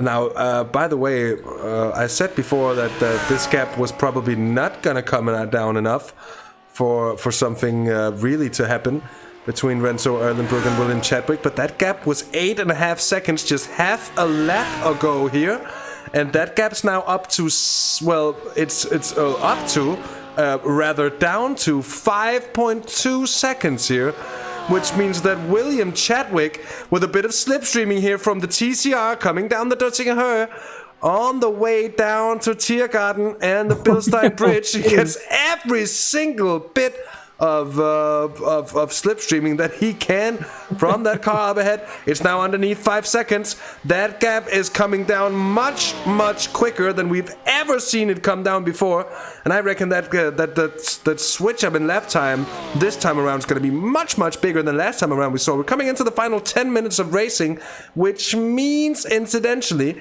that I think it's going to be 2 more laps.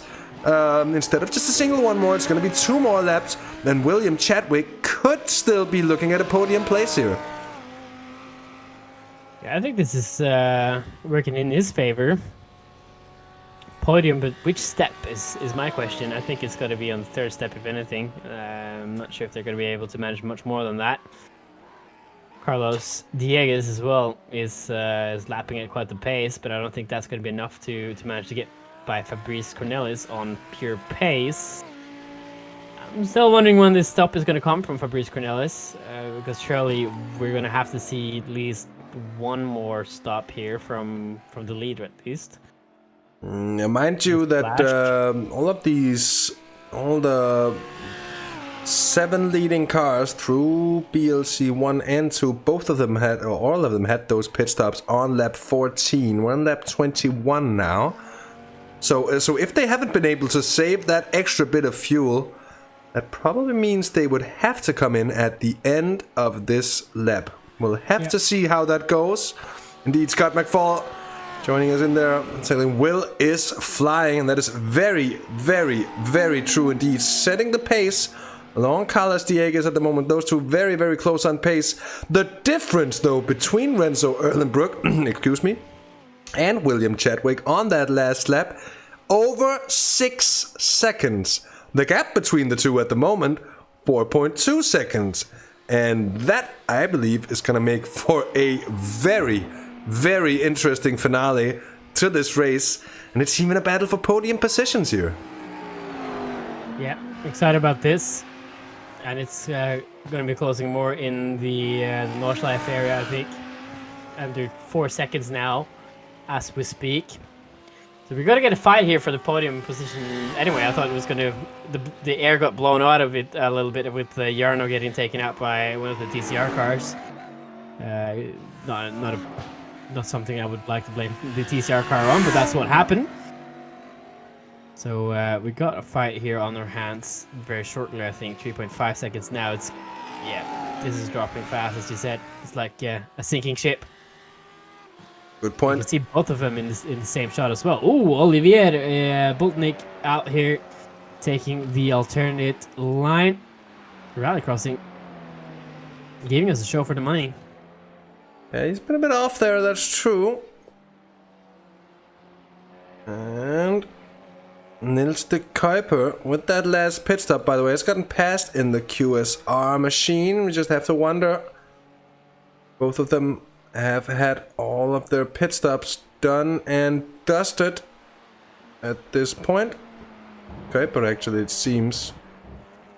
No, that's Ronnie Heyman up ahead there. That they've had an extra pit stop. That could have been a bit of a penalty or something. And it's actually a good question as to what exactly that is. But we're gonna follow this battle for 3rd place. Here's Renzo Erlenbrook. I think that car looks to me, well, while it's in quite good condition, there's never been a bumps there on the front. If so, it's very minuscule.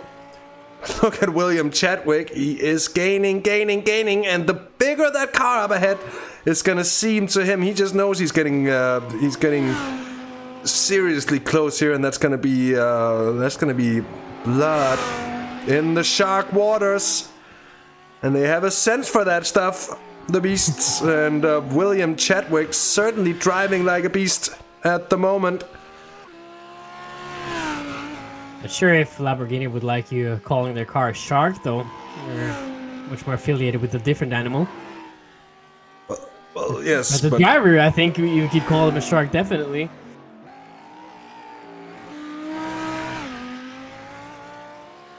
To be honest, I for one don't really care about the egos of Italian supercar manufacturers. If I want to call a Ferrari an elephant, then so be it. And if a Lamborghini is a mouse to me, so be it.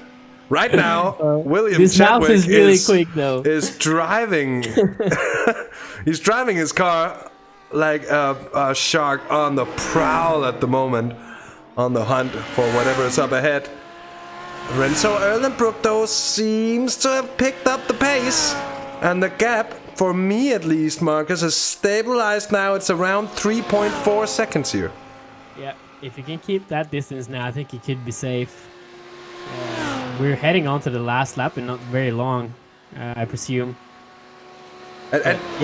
Sorry for cutting you off, but another question here. How many of these cars do you reckon are going to have to take those pit stops on the final lap? Do you think anyone has managed to pull out that fuel saving? And do you think that might be what they are losing time for at the moment? Renzo Erlenbrook and those guys, knowing that if they fuel save and just go around, someone's been off there. Or someone is off there. That's a TCR that gentlemanly stays well out of the way of the incoming William Chadwick. And behind, you can see both of them in your shot here into the carousel. They go for the penultimate time of this race. 3 seconds now. Oh, look at this. Van Buel, Michalewski, very, very close. And that's for podium positions as well in BLC2. Michalewski wants to get a piece of what's his. This is the Flugplatz, and we've seen serious issues here before. You're better off at this time. Yeah, and I think Michalewski thought twice about it. That a big scare already. And it looks a tough fight here for Ruben van Buel. Oh, defending there now. He's feeling the pressure here for third, and he wants to try and get that. If he can make that car a little bit wider than it is already, he's got to keep that position on. Depends on how desperate Michalewski is going to get in the latter stages now. Yeah, but you can defend for the entirety of the Nordschleife only to arrive at the Duttinger Höhe with somebody right on your tail, and they're very, very close here, side by side into the Adenauer Force. And on the outside, not a lot of grip there for Michalewski, keeps it on track. That in itself is impressive, a brave move to try and sneak it around the outside of Ruben van Buel, but Van Buel certainly too experienced to fall for that one. And certainly so far at least showing a very efficient defense here. 3.3 seconds, by the way, is the gap between these two cars. So still sort of coming into the realms of status quo, which leads me to believe yet again that the 99 car is playing a wise game here, saving fuel, and possibly even having run a lower fuel mix here for the last few laps in order to make sure that they have enough fuel in the car to make the end of the race here. Into the pits comes Fabrice Cornelis, and the gap down to the GTE car at the moment, 49 seconds. Josh is in as well. It's going to be interesting to see if they're actually going to be able to make it in and out of the pits in that sort of time. A good call there, Diegues, into the pits as well. And here under the Bilstein the Bilstein Bridge comes Renzo Erlenbrook. And I have Fabrice Cornelis already. That's just a short splash and dash. That tells us enough. They're not going to be anywhere near here. Erlenbrook, though. Let's see the pit stop or not. This might decide it here. Erlenbrook comes in. And so 2.7 seconds between Renzo Erlenbrook and William Chadwick. This is going to go to the last lap, Marcus. I think this also answered our question about Jarno. I don't think he would have been able to actually get past Carlos Diegues and Fabrice Cornelis in the pit stops. The stop time was 5 seconds for the two car, and he's actually out on the track again. That's enough for that last ledge now. Yeah, the pit lane time under 35 seconds in a situation where those two cars were probably... Well, the gap was around 40 seconds, right? So indeed, they probably would have been around those 5 seconds off had it all stayed like that. But that's pure speculation. This fight is full on. Absolutely so. And we've got 2 fights to follow at the moment. To the best of my knowledge, just peeping down through the standings to see if anyone else is as close as these. That is not the case. We'll do our best to monitor this and the battle for third place as well. The BLC1 here is Michalewski. Oh, look at that. The Optica car, yeah, they touched ever so slightly. Oh, and Van Buel's lost it. Not the car, but the position. Great driving from both of them to keep that under control. It was on the edge. And let's just have another look at that here. That's how Ricardo Michalewski actually made it past. You can see Ruben Van Buel ever so slightly overshooting the corner. And that slight touch between the two might just have been the smallest of net codes. Because I didn't really see any physical contact there, at least not on my end of things. But look how Ricardo Michalewski is absolutely flying away now from Ruben Van Buel. Going to be in a good position there. 1.5 seconds is what the gap is down to. And we'll go on board here with William Chadwick. Just a soft sensual touch between the 32 and the 55. Net coding. Yeah. A little bit, but I think what happened there was just that he pushed him into a mistake. He was getting ever aggressive there, and Ruben wanted to try and respond with being defensive at the same time and trying to push that pace out of his tires in his car and push it too hard and then opening that spot up for Ricardo.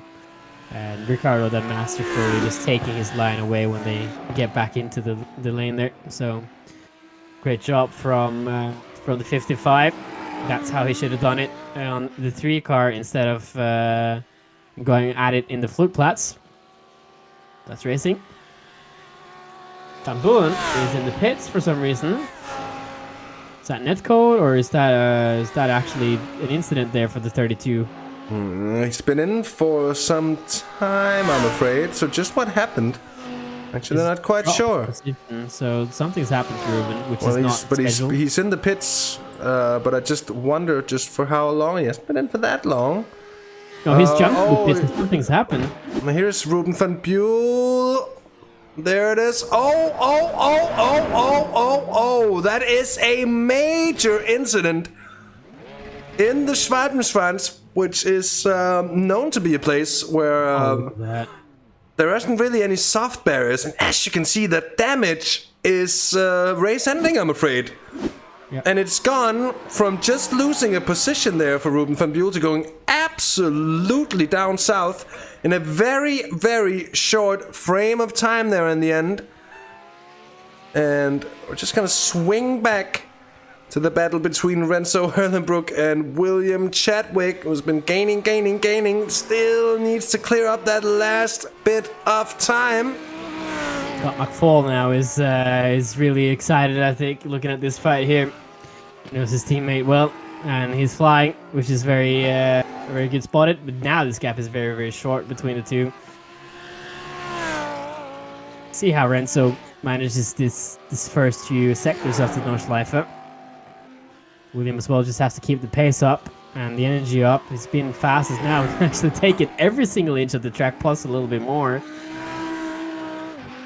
His last lap was a second-ish faster as well than Renzo's last lap time. So I think this is going to be advantage to William Chadwick at the moment.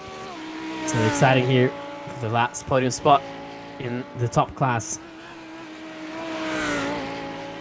That's a good point. 1.7 seconds we saw there coming into Versailles, that and the exit of miss. I was just about to get it wrong again. William Chadwick did indeed get a bit of grass underneath his wheels there, and there was a little bit of a sketchy moment. He's actually lost a tenth or two here to Renzo Erlenbrook, who really seems to be matching the pace and picking it up very well. Playing a tactical game, knowing that as soon as he gets close to that slipstream, he has to kind of start pushing a little bit more. Still do believe we are on the final lap. Go on, Marcus. I've just noticed the pit times here for William and Renzo. I think Williams gained that 1 second in the pits by taking a second 2/10 less fuel than Renzo. That's where he's gained that advantage, and that's going to help him getting into the drag or the slipstream coming down Dettinger, which is where Williams has been strongest, or that 145 car has been the strongest throughout this race.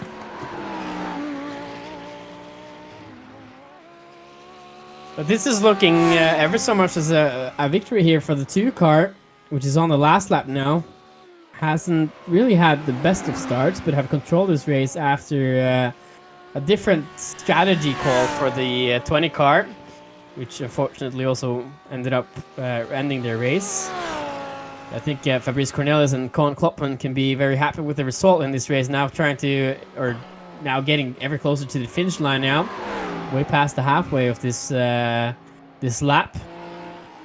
Incredible. So we haven't seen this before, because these 2 drivers, as I've mentioned before, they were absolutely dominant when the BLC1 class is made up of the Radicals, and they have yet to win their first race in the Lamborghini, though that looks to be today, as on to that long back straight he goes.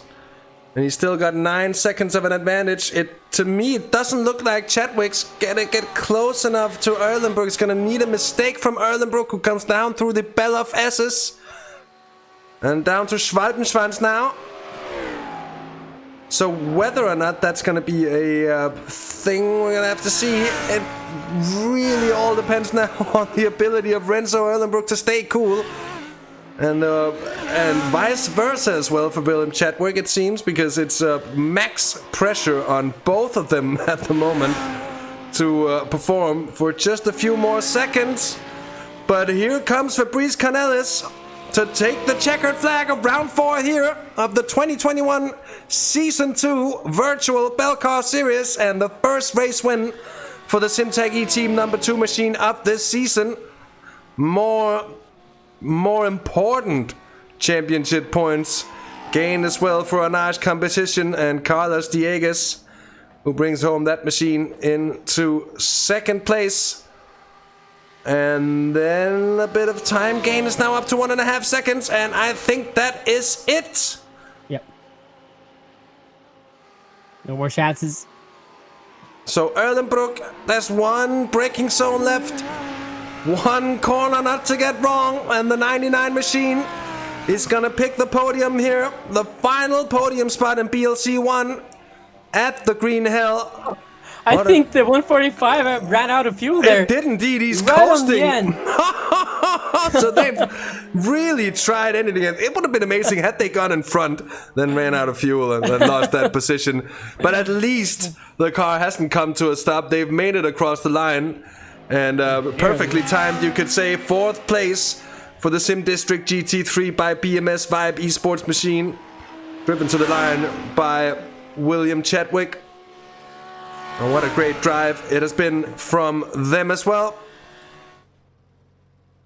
A little bit of celebration here for the 23 car as well, for the 2nd. You'll see it. Yeah, even more celebration here for Fabrice Cornelis, who was the winner of the event. Overall standings and class winner in the Hurricane class, Fabrice Cornelis with his co-driver Koen Klopman.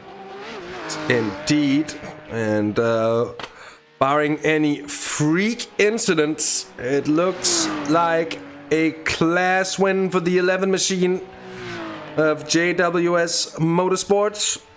Vince Peters taking the car to the line, well clear of Christoph Raas, and it looks like Ricardo Michalewski in the ART Sim Racing 1 machine is going to get 3rd in class. Navid Hussein as well, I think, across the line first in TCR. Have we already been that? Indeed, Navid Hussein. My apologies for not catching that. And it's been a debut win for Ignium Motorsports in this series. A beautiful performance. Topped it off with a race win. Flemish Sim Sports Red gets 2nd here in the 69 machine. And then 3rd is going to be Ronnie Heyman in the 132 car. On the way, Thomas Stockmans, and another win for the Theta Network Esports 84 BMW, who's been nothing less than dominant so far this season, and has been strong performances upon strong performances. Here is another one to take this win, again ahead of Flemish Sim Sports and Robin de Ville.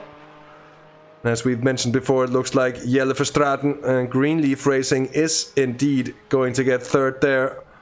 Vince Peters is crossed the line. This is who I thought was going to be the class winner of Peak Cup. I was wrong. It's the second place car, and I think the rear wing is perfectly what they're thinking right now with getting the second place. Probably going to be happy with that position anyways. Good point for the team. Yeah, indeed, and it's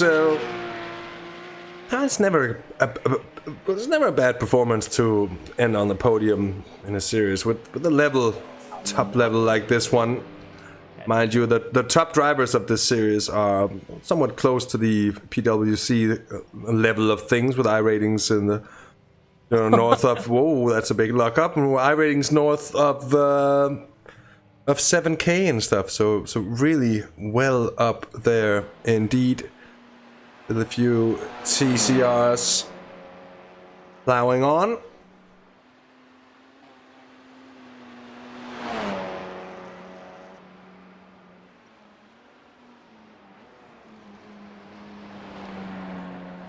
Good spread in the field, that's for sure. Well, it's expected at a track like this, and after 3 hours of racing, 4 classes of cars, all these variables into it, always expect this field to be relatively spread out. More smoke being made.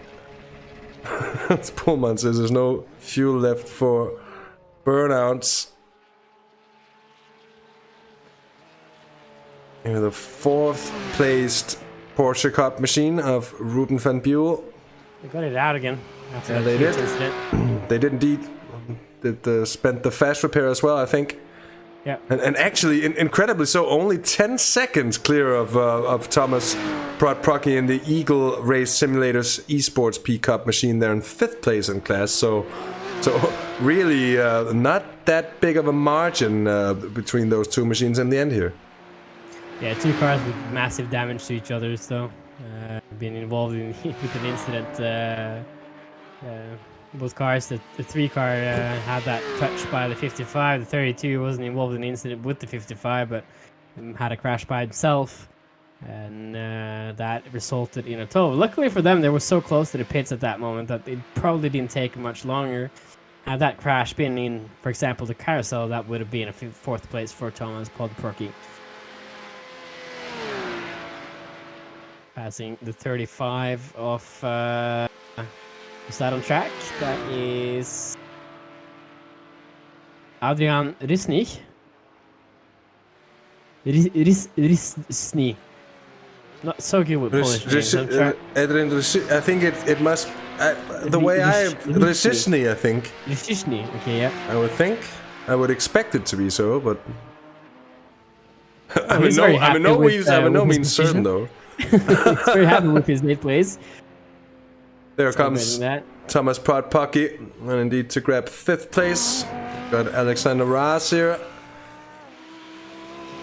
And the 13 car stricken, as we've seen it before, I'm afraid. Doesn't seem to have...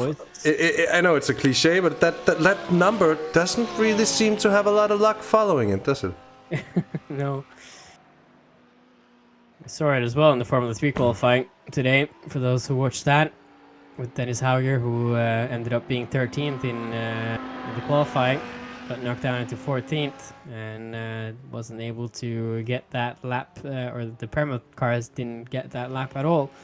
The lap stage of that qualifying lap spot, which ended up with all 3 Perma cars starting in a horrible position in tomorrow's first race, for those of you who are interested in Formula 3.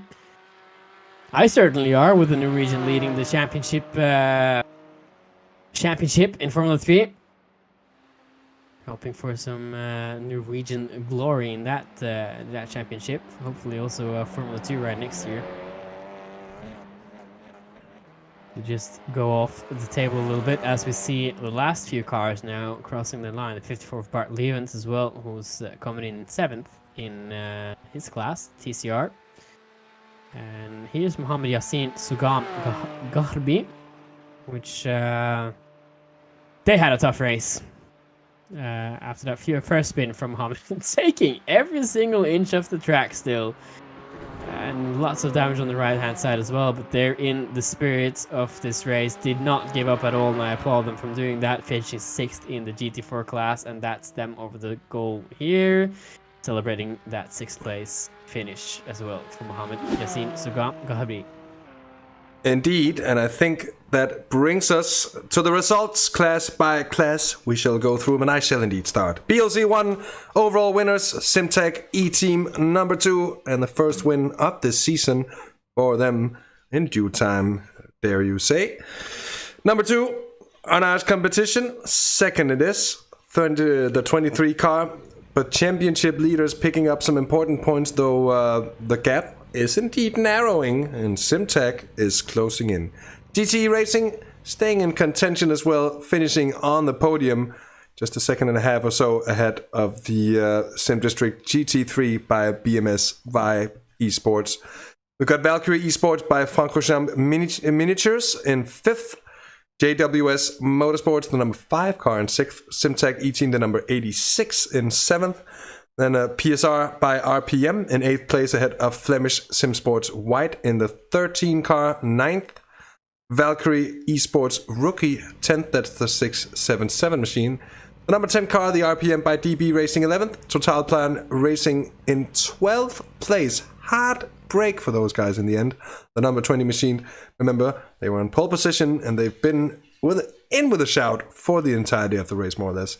Dynamics Racing Simulators in 13th ahead of VR Racing and RP Motorsports by BT, rounding off BLC 1.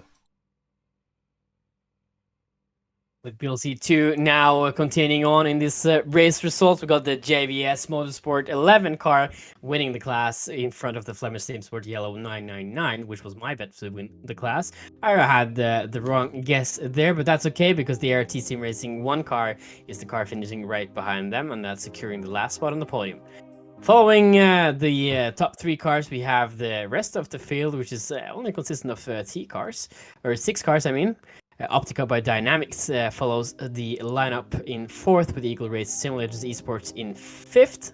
Sim Formula Europe 24 is the last car in class.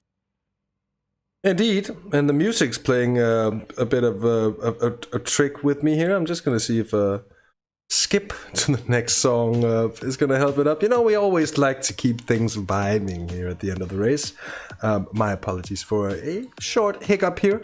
Before we go on with the BLC 3 class, the GT4 machines, another cool, calm, and very, very collected class win for Data Network Esports in the 84 machine ahead of Flemish SimSports Black and Greenleaf Racing in the McLaren 3rd, and on the podium as well. B-Sim Racing GT4 4th ahead of Brab Decipit Racing Team. The mighty Pink Panther Racing in the 48 car, stricken but home. And 8th and last in class is GeForce Experience Esports Blue. So it's my favorite class of the race, the TCR guys, and there are 10 drivers this evening, and it's finished by Ignium Motorsport, who is the winner in this race, the car number 26. Followed by Flemish SimSport Red in the 69 car. CCTS Esport Belcar is the car following up in the 3rd and the last podium position. Following that, we have Sim District TCR Green by BMS Esport, QSR Sim Racing or Racing Esports in 5th, Dynamics Racing Blue, Sim District TCR Red, and Sim District TCR Orange following each other there, the team cars. Then on the latter stages of the field, AC Motorsport Esport AM with B-Sim Racing following in the back there, who had huge issues in the latter stages of the race at 9-11. Got a lot of TV time out of that has to be said. That is true indeed, Marcus. Brilliant stuff. Thank you very much. And with that, well, results done. It is time for our post-race ritual. That is indeed the post-race interviews, and we will get right into to the thick of the matter indeed. The race winner, Fabrice Cornelis. Fabrice, thank you for joining us here in the booth for a post-race interview. And first win of the season for you and Koen. You've been somewhat used to winning quite a lot in this series, so I take it must be very nice getting back on the top step of the podium. Yeah, it's amazing. This season has not really been our season so far. Just in the beginning, quite some unluck, and also just we need to be honest, the others are very good also. So their pace is like quite similar. Like you saw today, the battling was very close. So yeah, looking forward to the rest of the season. And narrowing the gap quite considerably as well to the championship leaders to be within 10 points here coming into the final 2 rounds. Of course, Virginia next time out in about a month's time, and then we'll be visiting Zolder for the 24 hours. How do you see your chances of reclaiming the title throne, if you will, and claiming a 3rd championship? We need to just take it race by race, and next to Virginia, it's quite a cool circuit, so I'm looking forward to racing there, and then we see what happens there, and then we see how it's going in the last run. So just run by round. Indeed, in the race today, you seem to be quite close at the top of the BLC 1 class in terms of raw pace.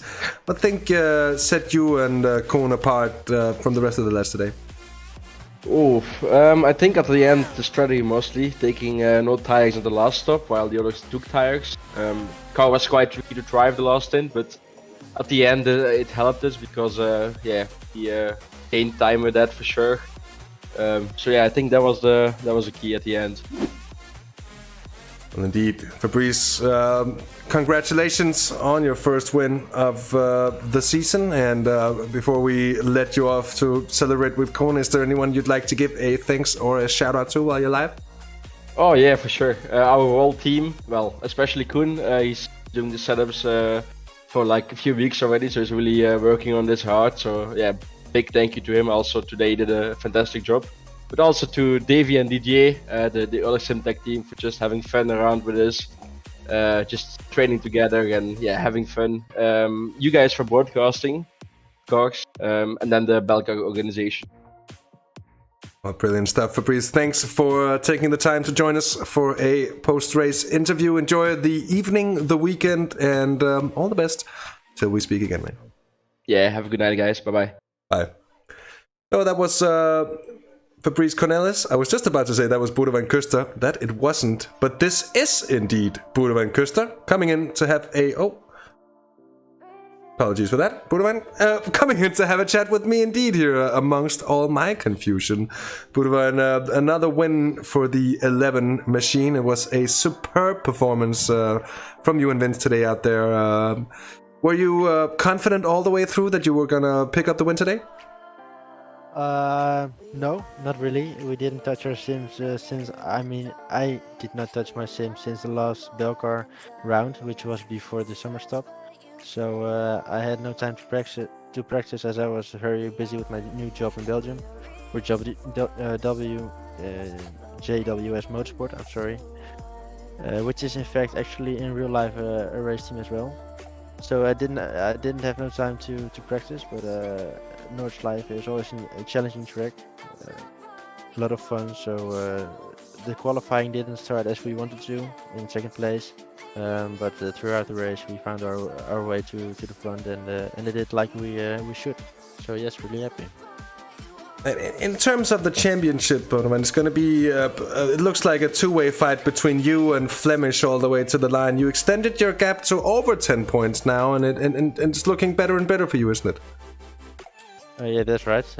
We only want one thing, and that is the win every race, but very importantly the championship as well. So yep, still going for it. Well, brilliant stuff indeed. It's been a beautiful performance and a beautiful race. Congratulations for a strong win yet again here. Before I let you off to celebrate with the team in style, is there anyone you'd like to thank or shout out here when you're live on the channel? I want to thank my team, Vince, my teammate in our car. I want to thank our teammates in the other JWS Motorsport, Lamborghini, and also the team behind the scenes. So a very big thank you to everyone, to you, Hasse, as well, for the great commentary and the great stream as usual. So looking forward to the next one. Well, thank you for the kind words, Badovan. It's much appreciated, and trust me, I'm looking forward to it as well. Have a good weekend. Thank you too. See you soon. So that was Badovan Kuster. We're gonna move on through the classes. We're gonna bring in a strong double and a winning double indeed. Olivier Fanac, Thomas Stockmans. It is the Data Network esports machine of car number 84, and yet another strong win for you. You're looking unbeatable this season, guys. What is the secret? Thank you. It was a bit unexpected again, because we saw early this week that Flemish Simsport were very fast, especially Robin de Ville. So we knew it was going to be very tough to get a win here. And unless they would make a mistake, which unfortunately happened, they didn't manage to set a lap time in qualifying, so they had to start from the back. So we had like a 20-second advantage at the start, so yeah, just lucky again. And Olivier, teaming up with a strongman like Thomas and coming into a race like this, what's the mental approach you take to stay on point and not get hit by nerves or by any sort of nervous energy as such? You look so cool and so collected all the way through. Yeah, I'm trying to practice a lot. So I began practicing the first day that there was a session, so 4 weeks ago. And just practice. I know he's very fast, Thomas, so it's very difficult for me to get to that pace. Still, I think I was 2-3 seconds a lap slower than him here at the Nürburgring. But yeah, I was nervous all day for tonight, but I did my best, and I'm happy with how it went. Yes. In terms of the championship, let's go out to both of you, indeed, guys. You are indeed looking strong with another win here with Flemish. And what approach are you going to take to the final 2 rounds at Virginia and Zolder to kind of maintain whatever gap you have there? Go ahead, Olivier. I'm gonna start practicing on Monday, I think. Well, if it works so far, it's probably gonna work again. Anything to add there from you, Thomas? Yeah, it's been 10 years since I drove the track, so I have to practice as well. Just very happy with the result. Yeah. Well, that's nice to hear. I'm just gonna let you hop off again, let you off the hook, and go and celebrate before you go do that. Is there anyone you'd like to give a shout out to while I've got you on the air here? Oli, you go first. Yeah, I want to thank you, Thomas, that you want to drive with me. I'm not so fast as you. I'm trying to do my best, of course, keep up with you, but that's not easy. I'll stay doing my best in the last 2 races, so thank you. Yeah, I want to thank Olivier as well. Very great stunt, no off tracks. Data Network, Andy and Ronald for organizing this championship, and of course you guys for the podcast. Well, thank you as well, guys, for joining me and taking the time for an interview here post-race. I do appreciate it, and well, off with you. Have a drink and celebrate a very well-deserved win. I hope to see you soon as well for the next race. Thank you. Bye. So that was the drivers of the Data Network Esports 84 machine. I think we've got a single lad left here. It's William Chadwick. And usually we only do the class winners here, but William had to pull you in because that chase was full-hearted at the end of the race, and coming up short by a very small amount of seconds, and apparently a small amount of fuel as well there. Yeah, I was pushing it on fuel. I made the mistake early on in the stint of having a half spin, which was really frustrating for myself. I was really annoyed at myself for that. But I then proceeded to try and get the gap down. I didn't think I'd be able to catch it at first, but then I really started to get in the groove and be able to chase him down.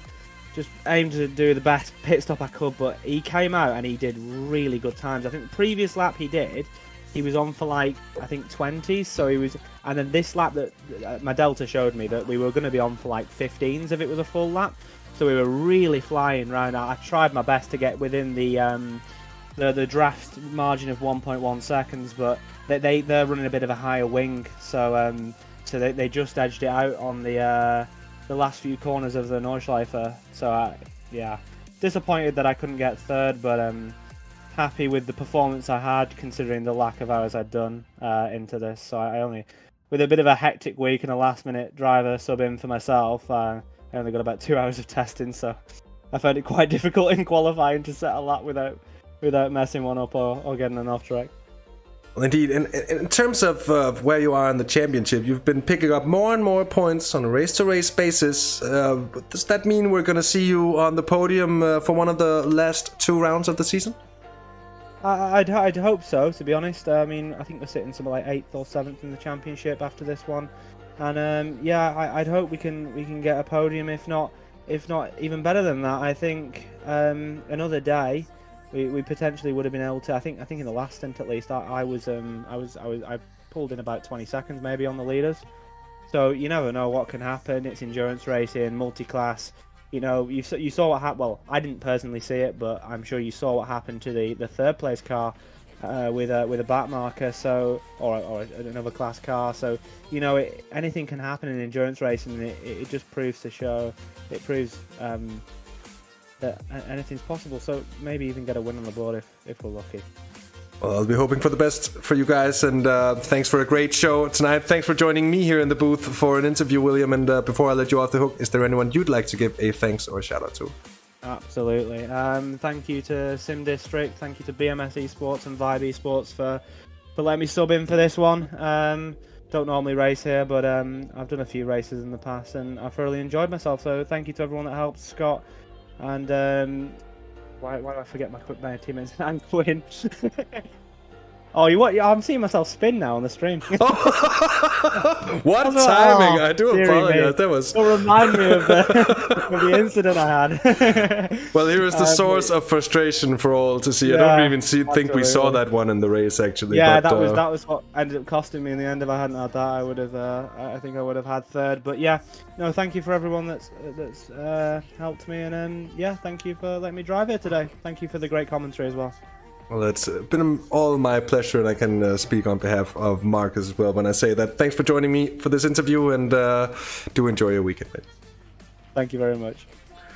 So that was Will Chadwick, the last of our interviewees for tonight, and that brings us to the pointy end of this broadcast as a whole as well. It's been an absolute pleasure having you all along for the ride. I do hope that you have enjoyed yourselves just marginally as much as Markus and I did tonight. It has been a fantastic race yet again from the Virtual Belcar Series that never really seems to disappoint in any way. So yeah, thanks for joining us, and well, just a quick mention on what's coming up here on the channel in the week to follow. On Sunday, we actually got a double broadcast because we've got both the Sunday GT Masters and the Sunday Drivers MX5 series popping off. And then in 2 weeks' time, interestingly enough, I'm going to put in a bit of a shout for this as well. The SRW NASCAR Next Gen Cup Series is going to kick off with the Daytona 500. That's going to be a big one as well. If you want to see more here at Simracersworld TV, my apologies, do not forget to subscribe. Give us a like if you've liked what you've seen on the channel here tonight. And from Markus Gjesdal and Hasse Rømer in the commentary booth, it has been our pleasure taking you through these 3 hours of racing at the Green Hill. Until next time, take care, have fun, and bye-bye.